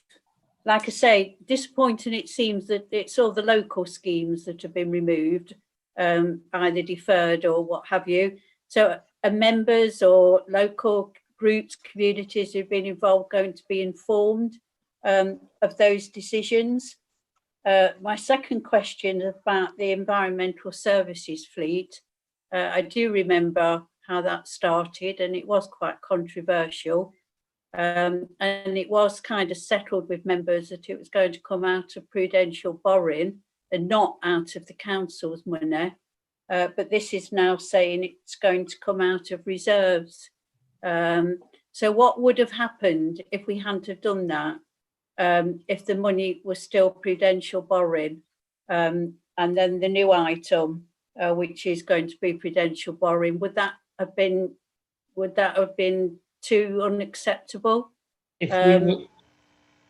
So answering if I may, Chair, answer the last question first. So if we had funded the fleet via prudential borrowing, the costs would have been somewhat, it depends in totality, it would depend on what interest rate would have charged, but broadly the cost would have been somewhere around between 650 and 700,000 a year going forward, as opposed to the £350,000 that we're now suggesting. So it would have cost us £350,000 more to the revenue account. So that was very much the reason why we're proposing what we're proposing. I think most of the other schemes are our schemes. So where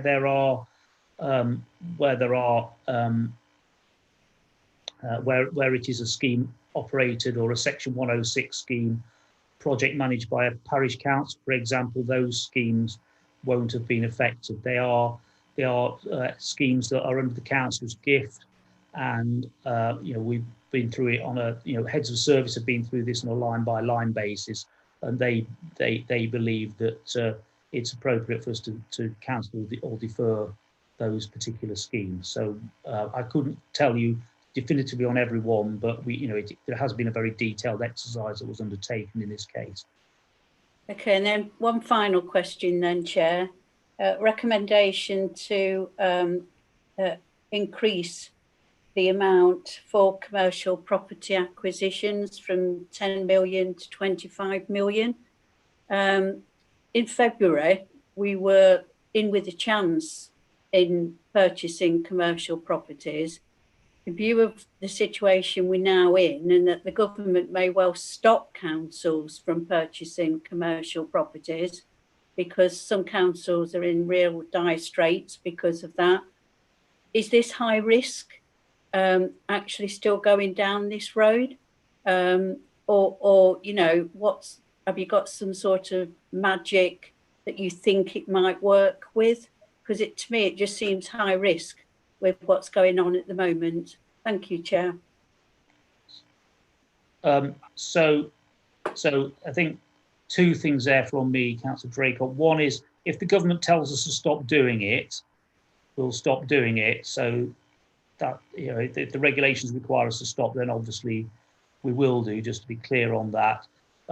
We've got Justin Henry's here actually, but up until, I think one of the things that was challenging for us in developing a commercial property portfolio historically is that we didn't necessarily have people with the skills who essentially knew what they were doing, and now we have actually. So, but yeah, I don't know if Justin wants to just do a couple of minutes on his maybe approach and why he thinks this can work. So, are you okay to talk for a couple of minutes through the chair? If that's okay.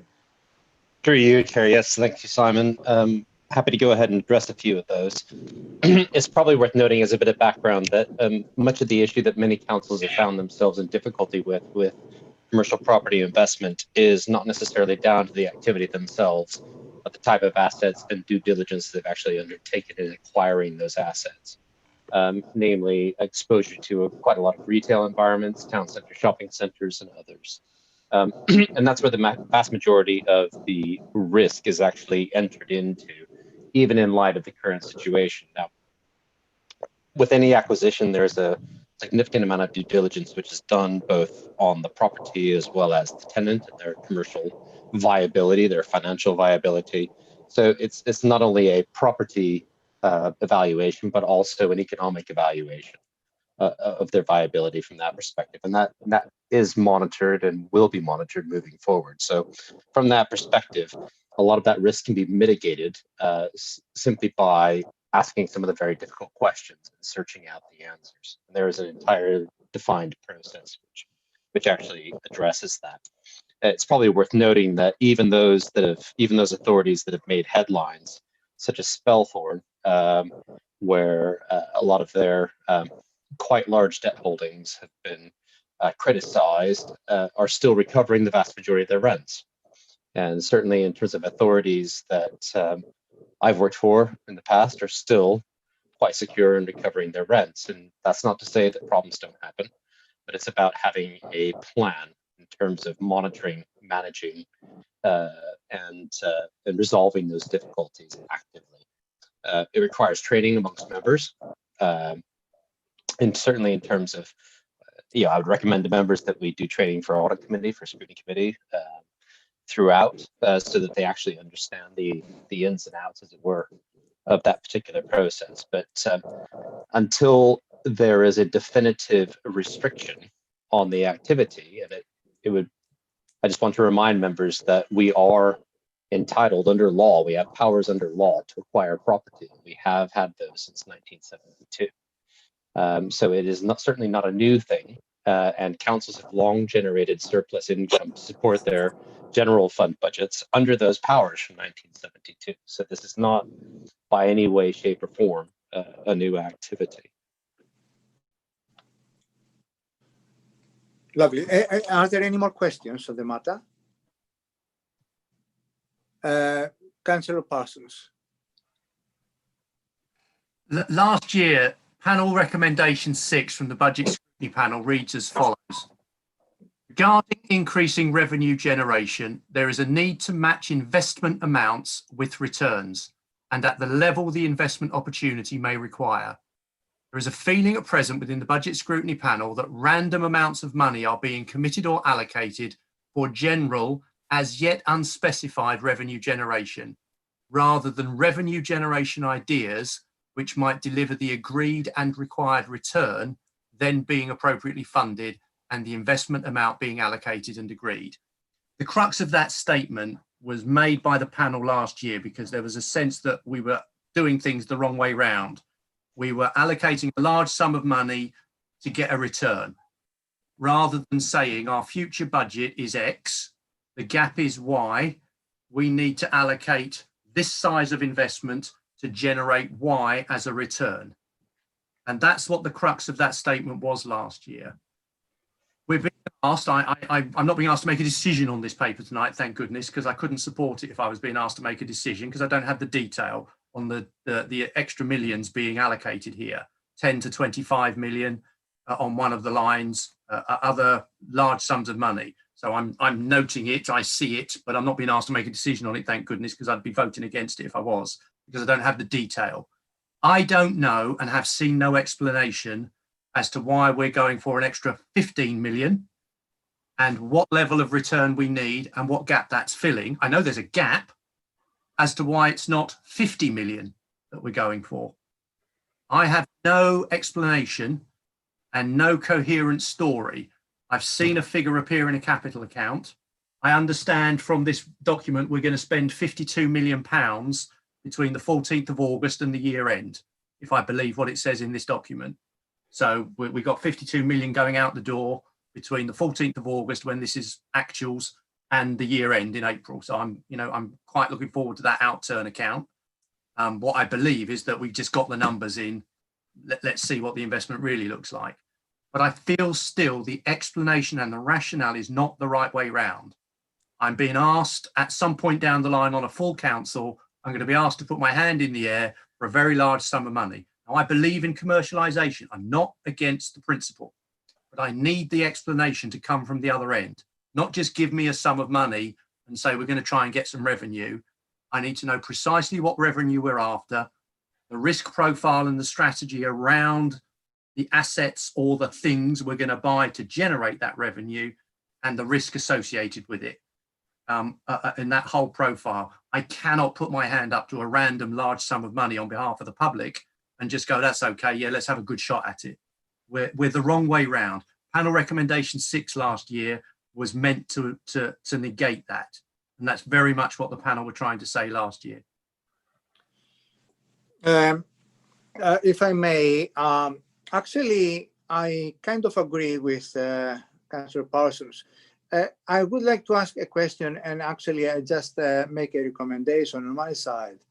The question I have is actually when we say that creating a fund of 15 million pounds from the town deal, and then it goes further down, says prudential borrowing. Now, with the town funds, we know that actually there are 3.6 billion pounds by the government to level up regions.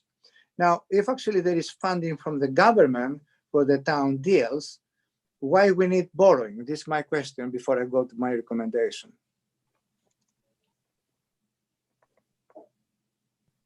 Through you, Chair, if you don't mind, Chair, I can begin to respond to both of those. I'll take your question first. Much of the town deal funding, whilst it may be led by the council itself, in which it would be funded entirely within the projection or potentially partially, some of that requested funding will be via private sources. So in effect, you're going for a portion of seed money, if you like, to make some developments commercially viable.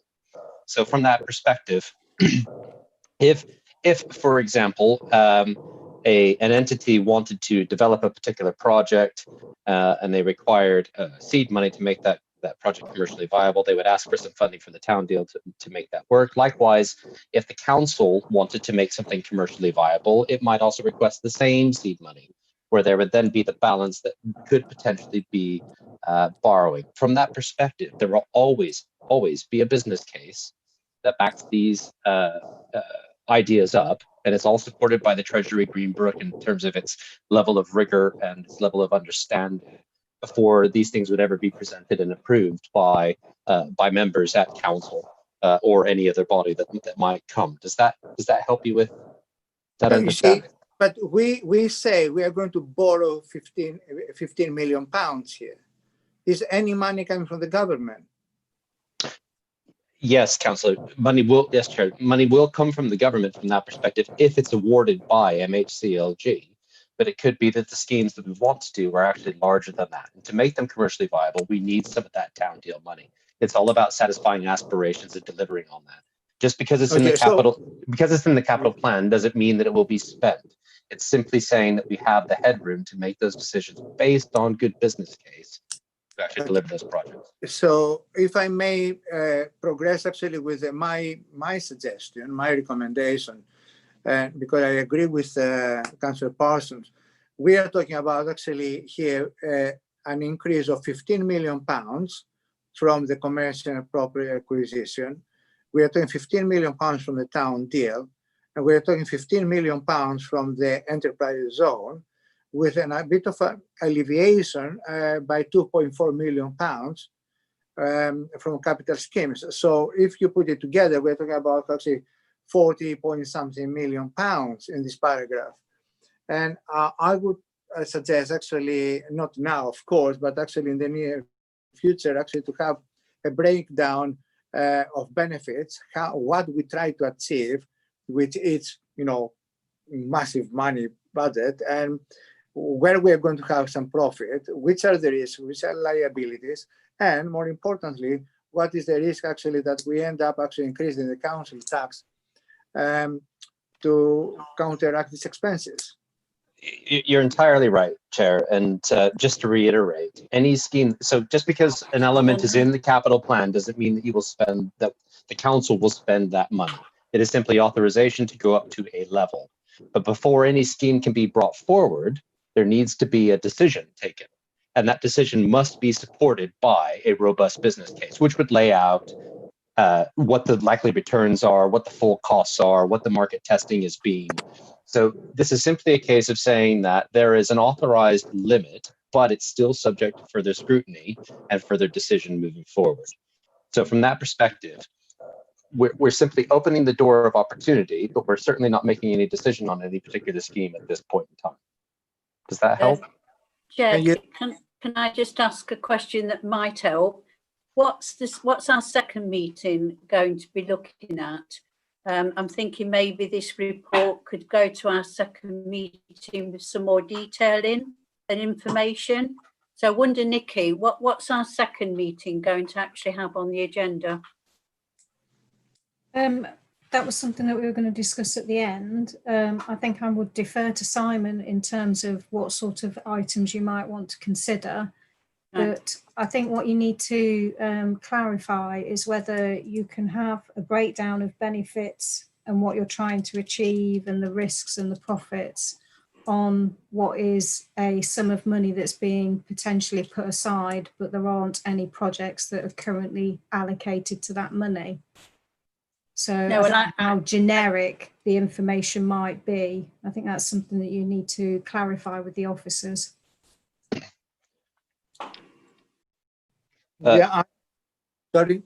Sorry, through you, Chair. If I may respond to Councillor Parsons, please. Yes. From that perspective, Councillor Parsons, you make an important point in terms of commercialism versus investment, and certainly from a private sector perspective, to use a very boring example, if we were selling widgets, we'd want to have a business plan, understand how many we were going to manufacture and what level of return we were expecting moving forward. That level of detail that would back up that analysis would be based largely on conjecture and forecast. And as good as the data is behind that, you don't understand market conditions, etc. Investment is, whilst it is risky as well, it is certainly with the right parameters. And you'll note in the capital strategy, there is a minimum net revenue target, and that's net of costs. That's net of MRP, that's net of borrowing costs, etc. That must be attained to go ahead and authorize a procedure moving forward. And we are governed as a council and as officers in terms of what council approved within that capital strategy. From that perspective, therefore, within the proposed capital strategy that's being scrutinized at this point, we're saying a 3.5% net minimum target, unless there is a risk balancing opportunity from that perspective. Now, from that perspective, each individual investment, just like as I told Kara about, will be backed up by a business case. So there will be understanding about the type of investment, the type of tenant, the type of asset, the risk they face within their market, their supply chain, their financial stability, et cetera, et cetera. These are not speculative investments. There's an extreme amount of due diligence, both economic, property, and legal, that go into any particular transaction from that perspective. So they're certainly not shooting from the hip. The third thing that I would come back to that you raised was cost versus income in terms of attaining the targets that we need for the MTFS moving forward. There is certainly a balance to be had between the two. You can't do all of one and none of the other from that perspective. So certainly from that perspective, I would leave it to Simon and Councillor Barclay to go ahead and perhaps expand on what those targets might be in the future when we've been able to go ahead and properly define those. But rest assured that whatever activity takes place is with those targets in mind, and everything is planned within that respect on a given year.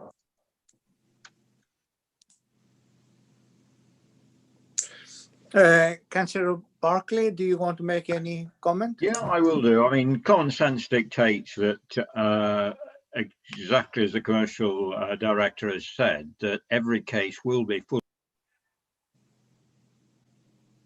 We lost you, Councillor Barclay. Hang on. So, common sense dictates that we will not be investing in anything unless there are exceptional reasons that produces a net income of less than 3.5%. It will be subject to due diligence. You know that we have effectively a structural deficit of £2 million going forward, and we've known that for some time. That is some of the gap that we are trying to plug, along with the service reviews, along with regeneration income. And that's exactly what we're trying to do. And I certainly wouldn't want to go into anything reckless. I think the parameters of how we do our investment, we've got a commercial director who has vast experience in this area.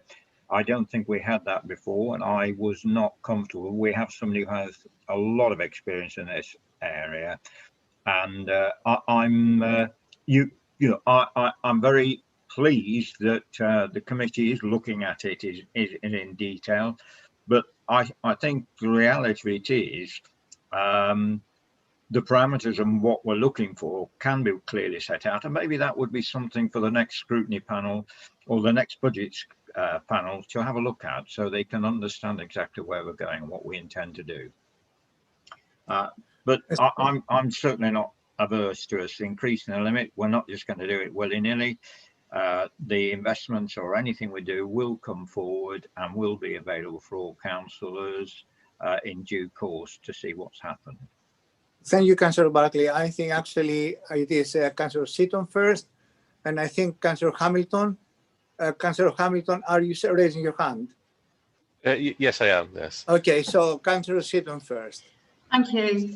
So just to clarify things in my own mind, 25 million has been proposed for commercialisation. It's not something you're going to spend next week, next month, next year. It's not a hypothetical figure, but it's a figure you can go up to if the right thing comes along at the right time that will net at least 3.5%. And you know, that is the way forward. We need to make money. That's why we had a panel on it, because the acknowledgement is that the council needs to make some more money, and I'm quite happy with that.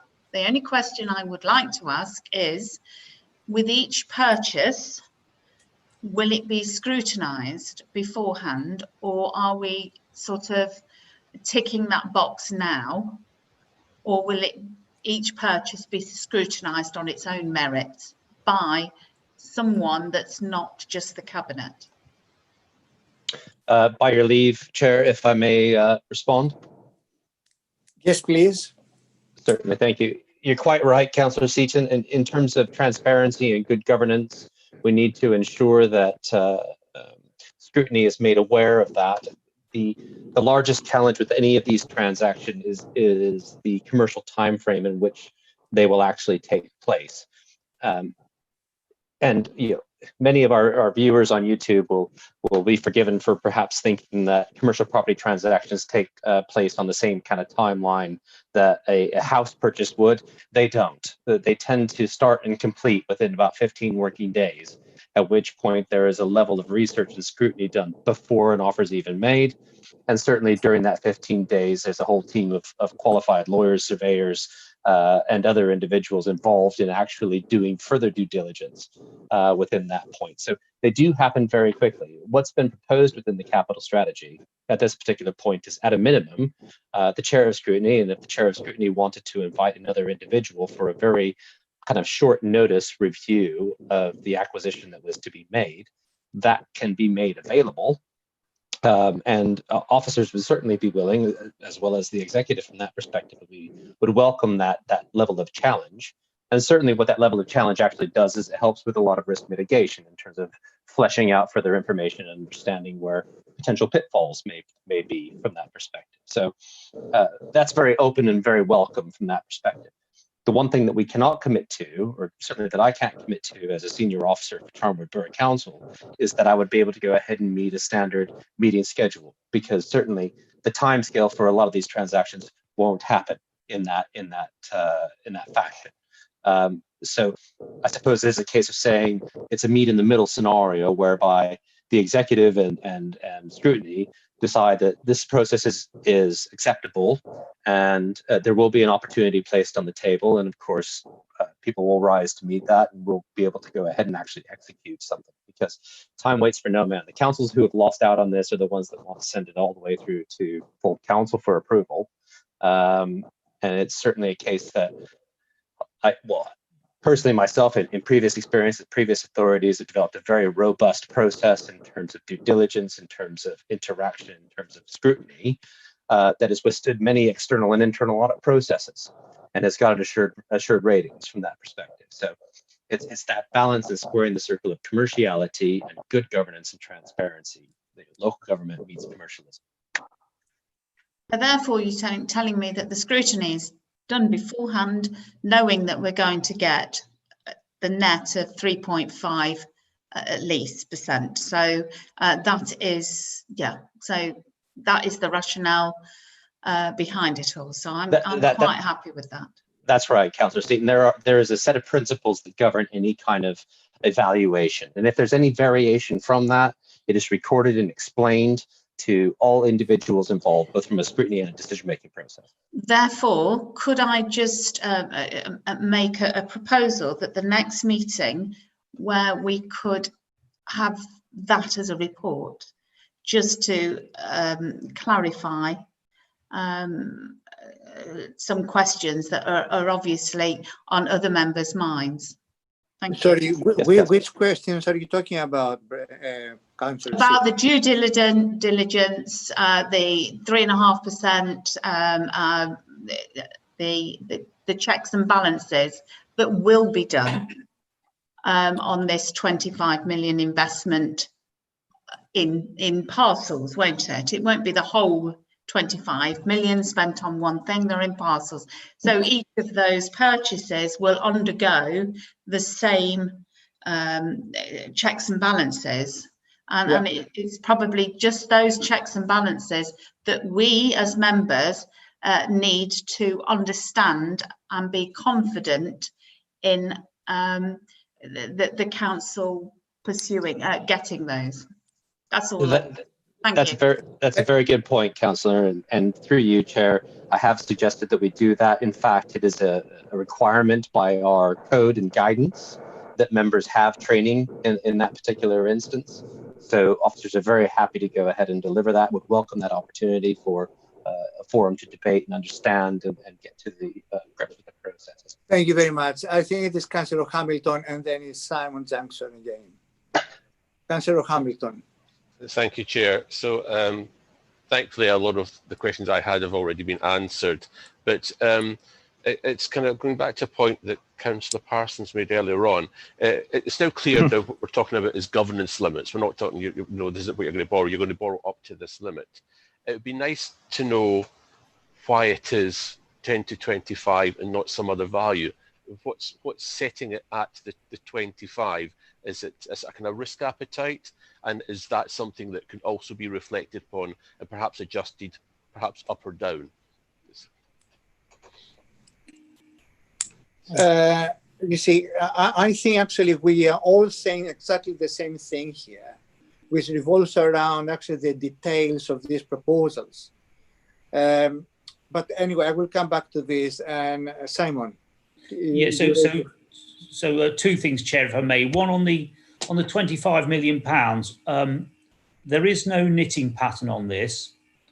The guidance on a commercial property fund that they don't exist in terms of an arithmetic formula, but it is about proportionality, and that is one of the concerns that the National Audit Office has raised. So, having said there's no knitting pattern, the feel of the £25 million is based on this is a proportional amount and is reasonable for a council of our size, at least as an initial size of a property portfolio.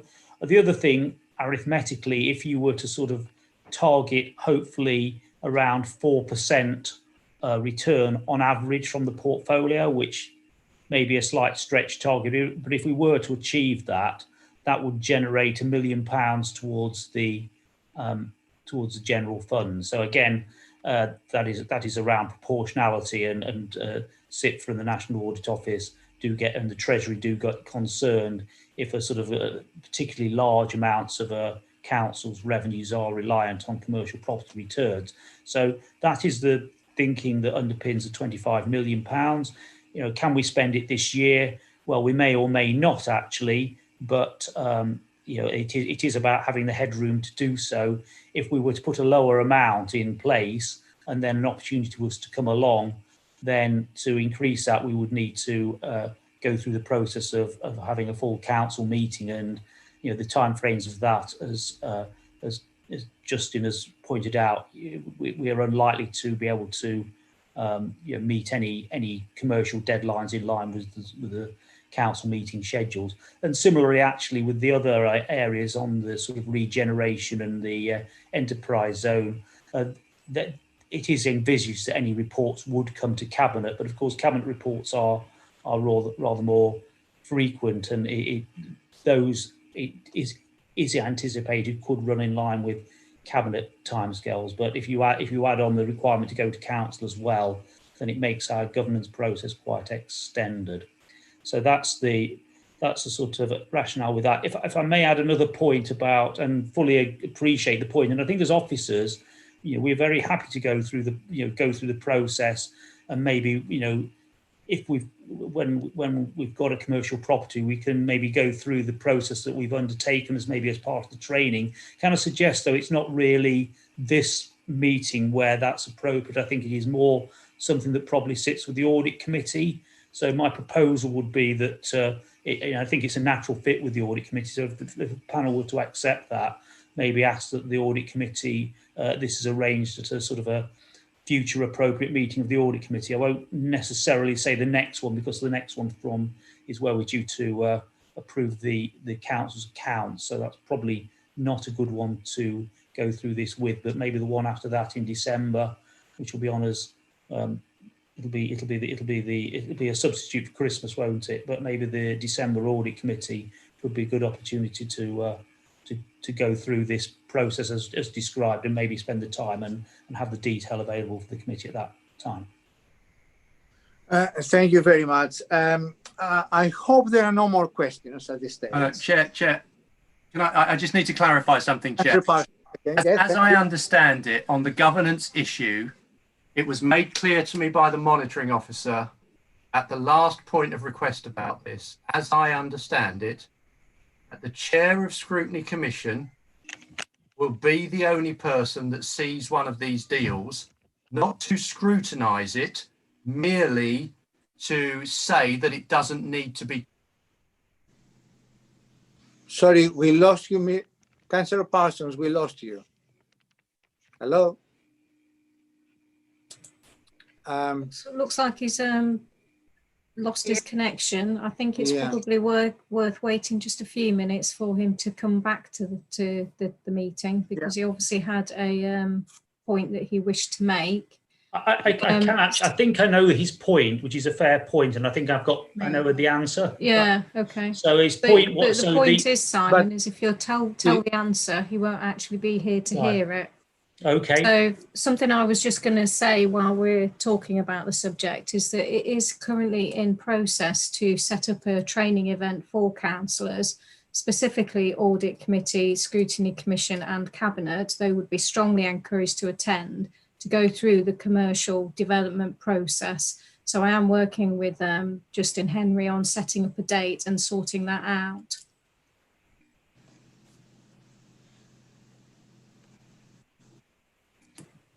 I don't see Councillor Parsons coming back.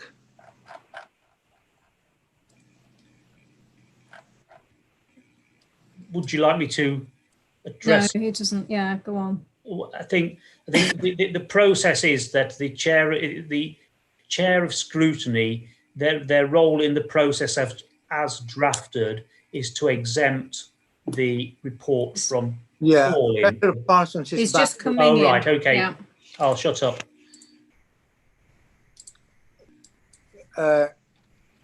Councillor Parsons, can you hear us? He's just connecting. Sorry about that. Something happened there. No idea what happened. The joys of internet connections. Yeah, the point I was making was my understanding is that the only person who will see it is the chair's job. It is to decide whether it can be called in or not. Now, if we're happy that scrutiny of a live multi-million-pound investment decision, that's fine. I won't be voting for that. I can't agree to that. That doesn't seem to me to be appropriate scrutiny. And then as I remember the paper that went through, once a year at year end, there is a wider ability for us to scrutinise the deals that have gone through. Now, if that's what we're presented with, for an increase in general fund borrowing from 0 to 57 million over the next 3 years, with the commercial investment portfolio being scrutinised in that way, that's not something I can put my hand up to. I do not believe that I would be being responsible in looking after the public's funds. And it's not that I disagree with what we're doing, it is the governance and the scrutiny of it. And that's an enormous amount of pressure on the chair of Scrutiny Commission to say whether something should go to call-in or not, as the only person who sees a commercial decision moving at speed, with all the complexities that we understand are in those decisions. Chair, we're not actually making those decisions today, are we? We're just making comments or looking at the report. Okay. Yeah, yes, I agree with your statement.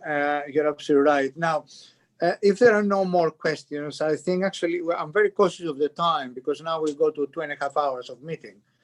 And I would like actually just to wrap it up here in terms of item 6. And Suggest we just note that, Chair. Suggest we just note that. Through you, Chair, I think I can provide some additional information which may prove useful to Councillor Parson and other members specifically with that. The monitoring officer was quite right. The scrutiny chair is authorizing the exemption from call-in, and that is a statutory obligation for us under paragraphs 3 and 5 of Schedule 12A of the Local Government Act 1972. So from that perspective, we require that approval to come through. That approval does not need to be granted if the chair of scrutiny is not satisfied at that particular point. So by virtue of that, understanding, the scrutiny chair does retain an element of control, if you like. The second thing is that from that perspective, the particular investments that will be made, if any delegated decision is made by a member of the executive, it needs to be brought and announced at the next council meeting, at which point any of the exemption and urgency requirements from that perspective are actually released once the deal is done. The deal needs to be exempt from public scrutiny at that point due to the commercial nature. That's statutory. But that's not to say that once the deal is done, it cannot be scrutinized from that point. the fact of the matter is that officers and members are all governed by the same level of council level approvals within these parameters. And that's what satisfies our audit, whether they're external or internal, in terms of the fact that we're actually making good decisions, appropriate decisions, and risk mitigating decisions from that perspective.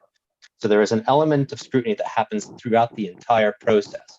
It's not left to chance, it's not left at the end of a financial year. The final point to probably make for members of scrutiny is to say, although the capital plan and the capital strategy tend to be approved once a year, they can be changed at any point within a financial year. It just requires full council approval and all of the governance leading up to that point. So if we decided to increase or decrease the amount, that can be done within a financial year at any particular point in time, as long as it follows the correct governance process. Thank you very much. Nikki, I need your advice on this matter, because actually I think more or less, in my understanding, we all say the same thing here, that actually it's a big amounts of money and we don't really get actually enough information. And we all, I feel we all want actually more detail, and in particular, breakdown of where the money goes, benefits, what we want to achieve, potential profits, risk and liabilities, checks and balances, and the impact on the potential impact on council tax. And I will put this as a recommendation. And actually, I would, if I don't disturb actually the processes of the council, to put actually for the next meeting on the 1st of December. But my understanding, Chair, is that can't be given to us the way we want it, because this amount of money won't be spent. They can't earmark it. We can't be told what they don't know. So officers can't tell us what they don't know already. We've got to have the confidence that these will make a set amount of profit. We've got to have the confidence in that system. They cannot tell us what is going to be made on what property, because they've not purchased the property yet. So it's not hypothetical. Future. And if you add the training, recommendation that we've told is coming, then I think it will cover a lot of those things. Yeah. So do you recommend actually further training for us to understand why actually we got to approve actually all this money? No, Chair, I think as a panel we should welcome the training that will provide more information on commercialism and the other points that were made. I think that's all we need to say, really, Chair. I think through you, Chair, having listened to the discussion, there are a lot of concerns around the amounts of money that are being put through the prudential borrowing, and that information, your discussion will be part of the minutes. And if you wish to make a recommendation that, the panel were concerned about the large sort of difference between the 10 million going to the 25 million. But like we've already discussed, I'm not sure how much information you can get in terms of the parameters about how that money, the risks and the benefits. If I could suggest what Councillor Hamilton said, there must have been a conversation around why it's gone from 10 to 25. There must have been that conversation there and the rationale behind it. Probably just a paragraph explaining for the next meeting, explaining why it's gone from that to that. I don't see how this differs actually from what I already said. Actually, more details as to why this amount of money. Because we all are asking the same question here. We say from 10 to 25 million, why actually, as Councillor Parsons said, 50 million or 32 million or 16 million. And practically, this is just an amount of money. And it's a big amount of money. And I personally think actually we need a bit more clarification. can we leave it at that then, Chair, and leave that with the officers and see what they can provide for the next meeting on those lines? I will take actually a pretty strong stance on this one. I would like to have more information in the next meeting. Yeah, yeah. Can I clarify? Do you want more information about the 10 to 25 commercial as well as the town deal loan and the Yes, enterprise both. zone? Ideally, All of ideally, it? yeah, Yeah. ideally if possible. Okay. I don't know whether we should go actually through an approval by each member of the panel. Through you, Chair, because it's a panel and it's a fact-finding process, this meeting doesn't have a time limit. Okay. Lovely. Very nice. We have to actually allocate 5 hours for the next one. I have to say I have another meeting 6:30. So truly speaking, actually, I would be grateful if we progress a bit. If we all agree, we progress to item 7, which effectively the budget scrutiny in 1920. Yeah. Do we all agree? Can we just note that report, Chair? I'm sure everybody's read it, unless Yes. anybody wants to make comments. Just note it. I will think, agree that. Through you, Chair, it's probably worth highlighting that the process, I'm just trying to find the right words, that the report has been added to your agenda because it's to comply with the recommendation of Scrutiny Commission that you were to scrutinise the budget in line with the previous process. I think it's worth pointing out that obviously circumstances have overtaken the situation and things have definitely changed. I don't know whether Simon has anything that he wishes to add to that, but I'm not sure whether there is any, whether you would wish to look at some of the panel recommendations and see whether any of them are relevant to the current situation. I personally have seen the recommendations and I don't really have any specific comments, but I would like to invite the members of the panel actually just to make their comments. Any comments? All right. So I think actually this concludes item 7. Thank you very much. So the next item is actually to consider items for the next meeting. And of course, you see, as we already discussed, I would like to put forward actually a review of the recommendations for the big amounts of money, as I already mentioned. And I would like to invite the members of the panel actually with any suggestions for other topics for the next meeting. Can I go through each individual?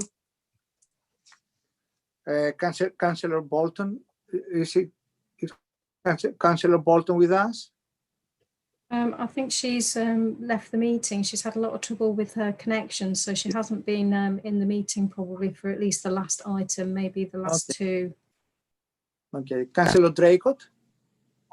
Yes, Chair. I think it would be good to see some sort of draft about what the training for commercialism will be.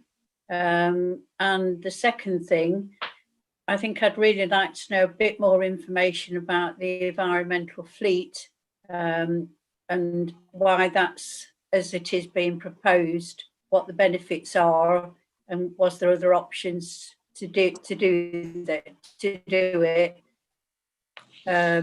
It's a big issue. It's a lot of money. So it's just those 2 points, Chair. Thank you very much. Councillor Hamilton? I think that covers it for me as well. Lovely. Councillor Harris? No. I'm afraid she's lost connection. Councillor Parsons? Yeah, well, this might seem slightly controversial in terms of one particular aspect. Scrutiny Commission, when the 1920 outturn accounts went through, didn't ask any questions on the 1920 outturn accounts. And I think even through this debate, they've been a feature of some of the discussions. And the 1920 outturn is an opportunity for budget scrutiny panel to look at what really happened in the 1920 year, use that as a basis for going forward as we start to put together what now will be the 21-22 budget. As part of that process, we obviously won't have the 2021 budget, but it would be interesting if other members thought there was some relevance in actually being able to question and look at the 1920 outturn, because it's not actually been scrutinised. Whilst it's formally been scrutinised, it was the Scrutiny Commission meeting immediately after full council where all the members changed. It wasn't questioned. I listened to the meeting and no questions were asked about the 1920 accounts. And it's been a basis for a raft of issues and conversation points tonight. We have to pass it in audit committee very soon. And I don't think audit committee's duty is to scrutinise it. I think audit committee's duty is merely to professionally pass the account. So it's a topic of conversation as a basis for budget scrutiny going forward, if the chair wanted to consider it. Councillor Parsons, thank you very much. It is actually a quite long statement, but what item you suggest exactly? Can you put a short the 1920 outturn accounts that we have the outturn accounts as a base. That we have the 1920 outturn accounts as a basis for discussion to scrutinise and consider for going forward with our views on the 21-22 budget. Thank you very much. I leave it to Chair to decide. I'm happy for Chair to make that decision. No, I agree. Actually, we are looking into items at the moment. Councillor Seaton, any suggestion? Brenda? No, except it's probably a question I'll ask Simon differently, because it's part of my understanding of things. So look forward to my email, Simon. Thank you. Thank you very much. And any comments from Mr. Angel? Is Mr. Angel? Yes, Mr. Angel, hi. Mr. Angel? No further comments. I've been listening to them. They all sound interesting topics to put on the next meeting.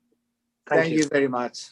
So I hope actually we can conclude this meeting now and confirm. Councillor Hadji Nicolau, through you, Chair. It might be advantageous to get some advice from the officer and the lead member as to what topics they think might also be worth considering next meeting. I'm terribly sorry. I'm so bad about that. Please, Simon.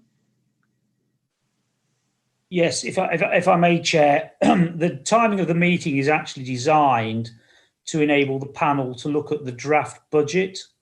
So the draft budget for 21-22 should be available at the time of the next meeting, and that will contain the proposed areas for savings and service pressures that the council would be proposing in the draft budget to be put out for consultation. So it would be an opportunity to have a look at the shape of the draft budget for 21-22. So historically, that is a topic that this panel has looked at.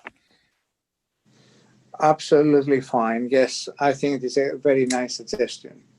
Any other suggestions from the officers? I don't know who else is with us at the moment.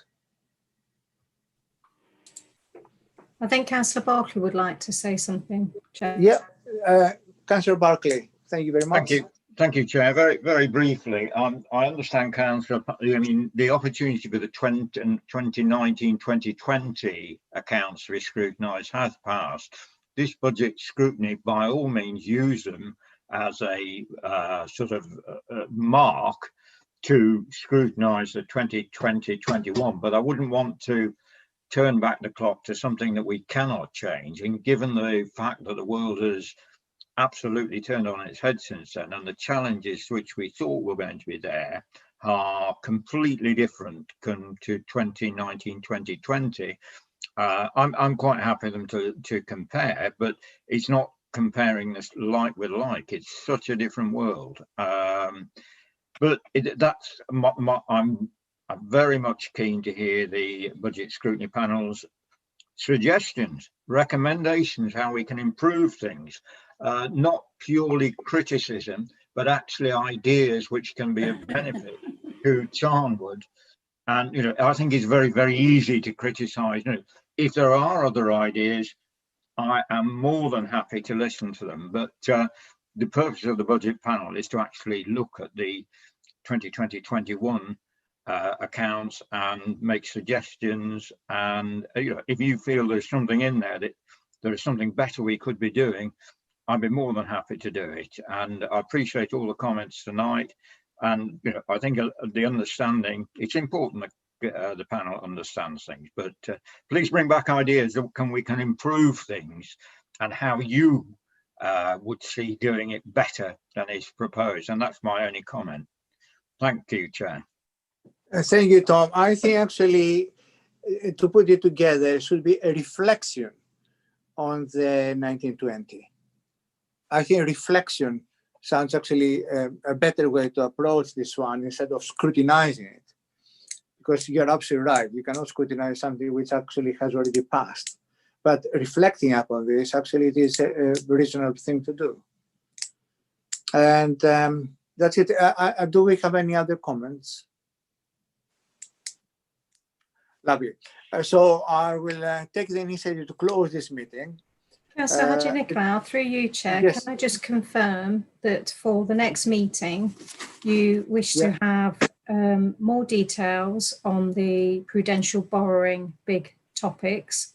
Absolutely, yes. You would like some draft information about the training for the commercial development process. Correct.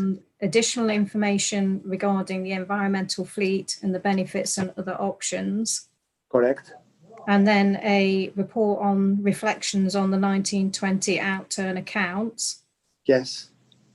And finally, you will have also an opportunity to look at the draft budget for the 21-22 financial year.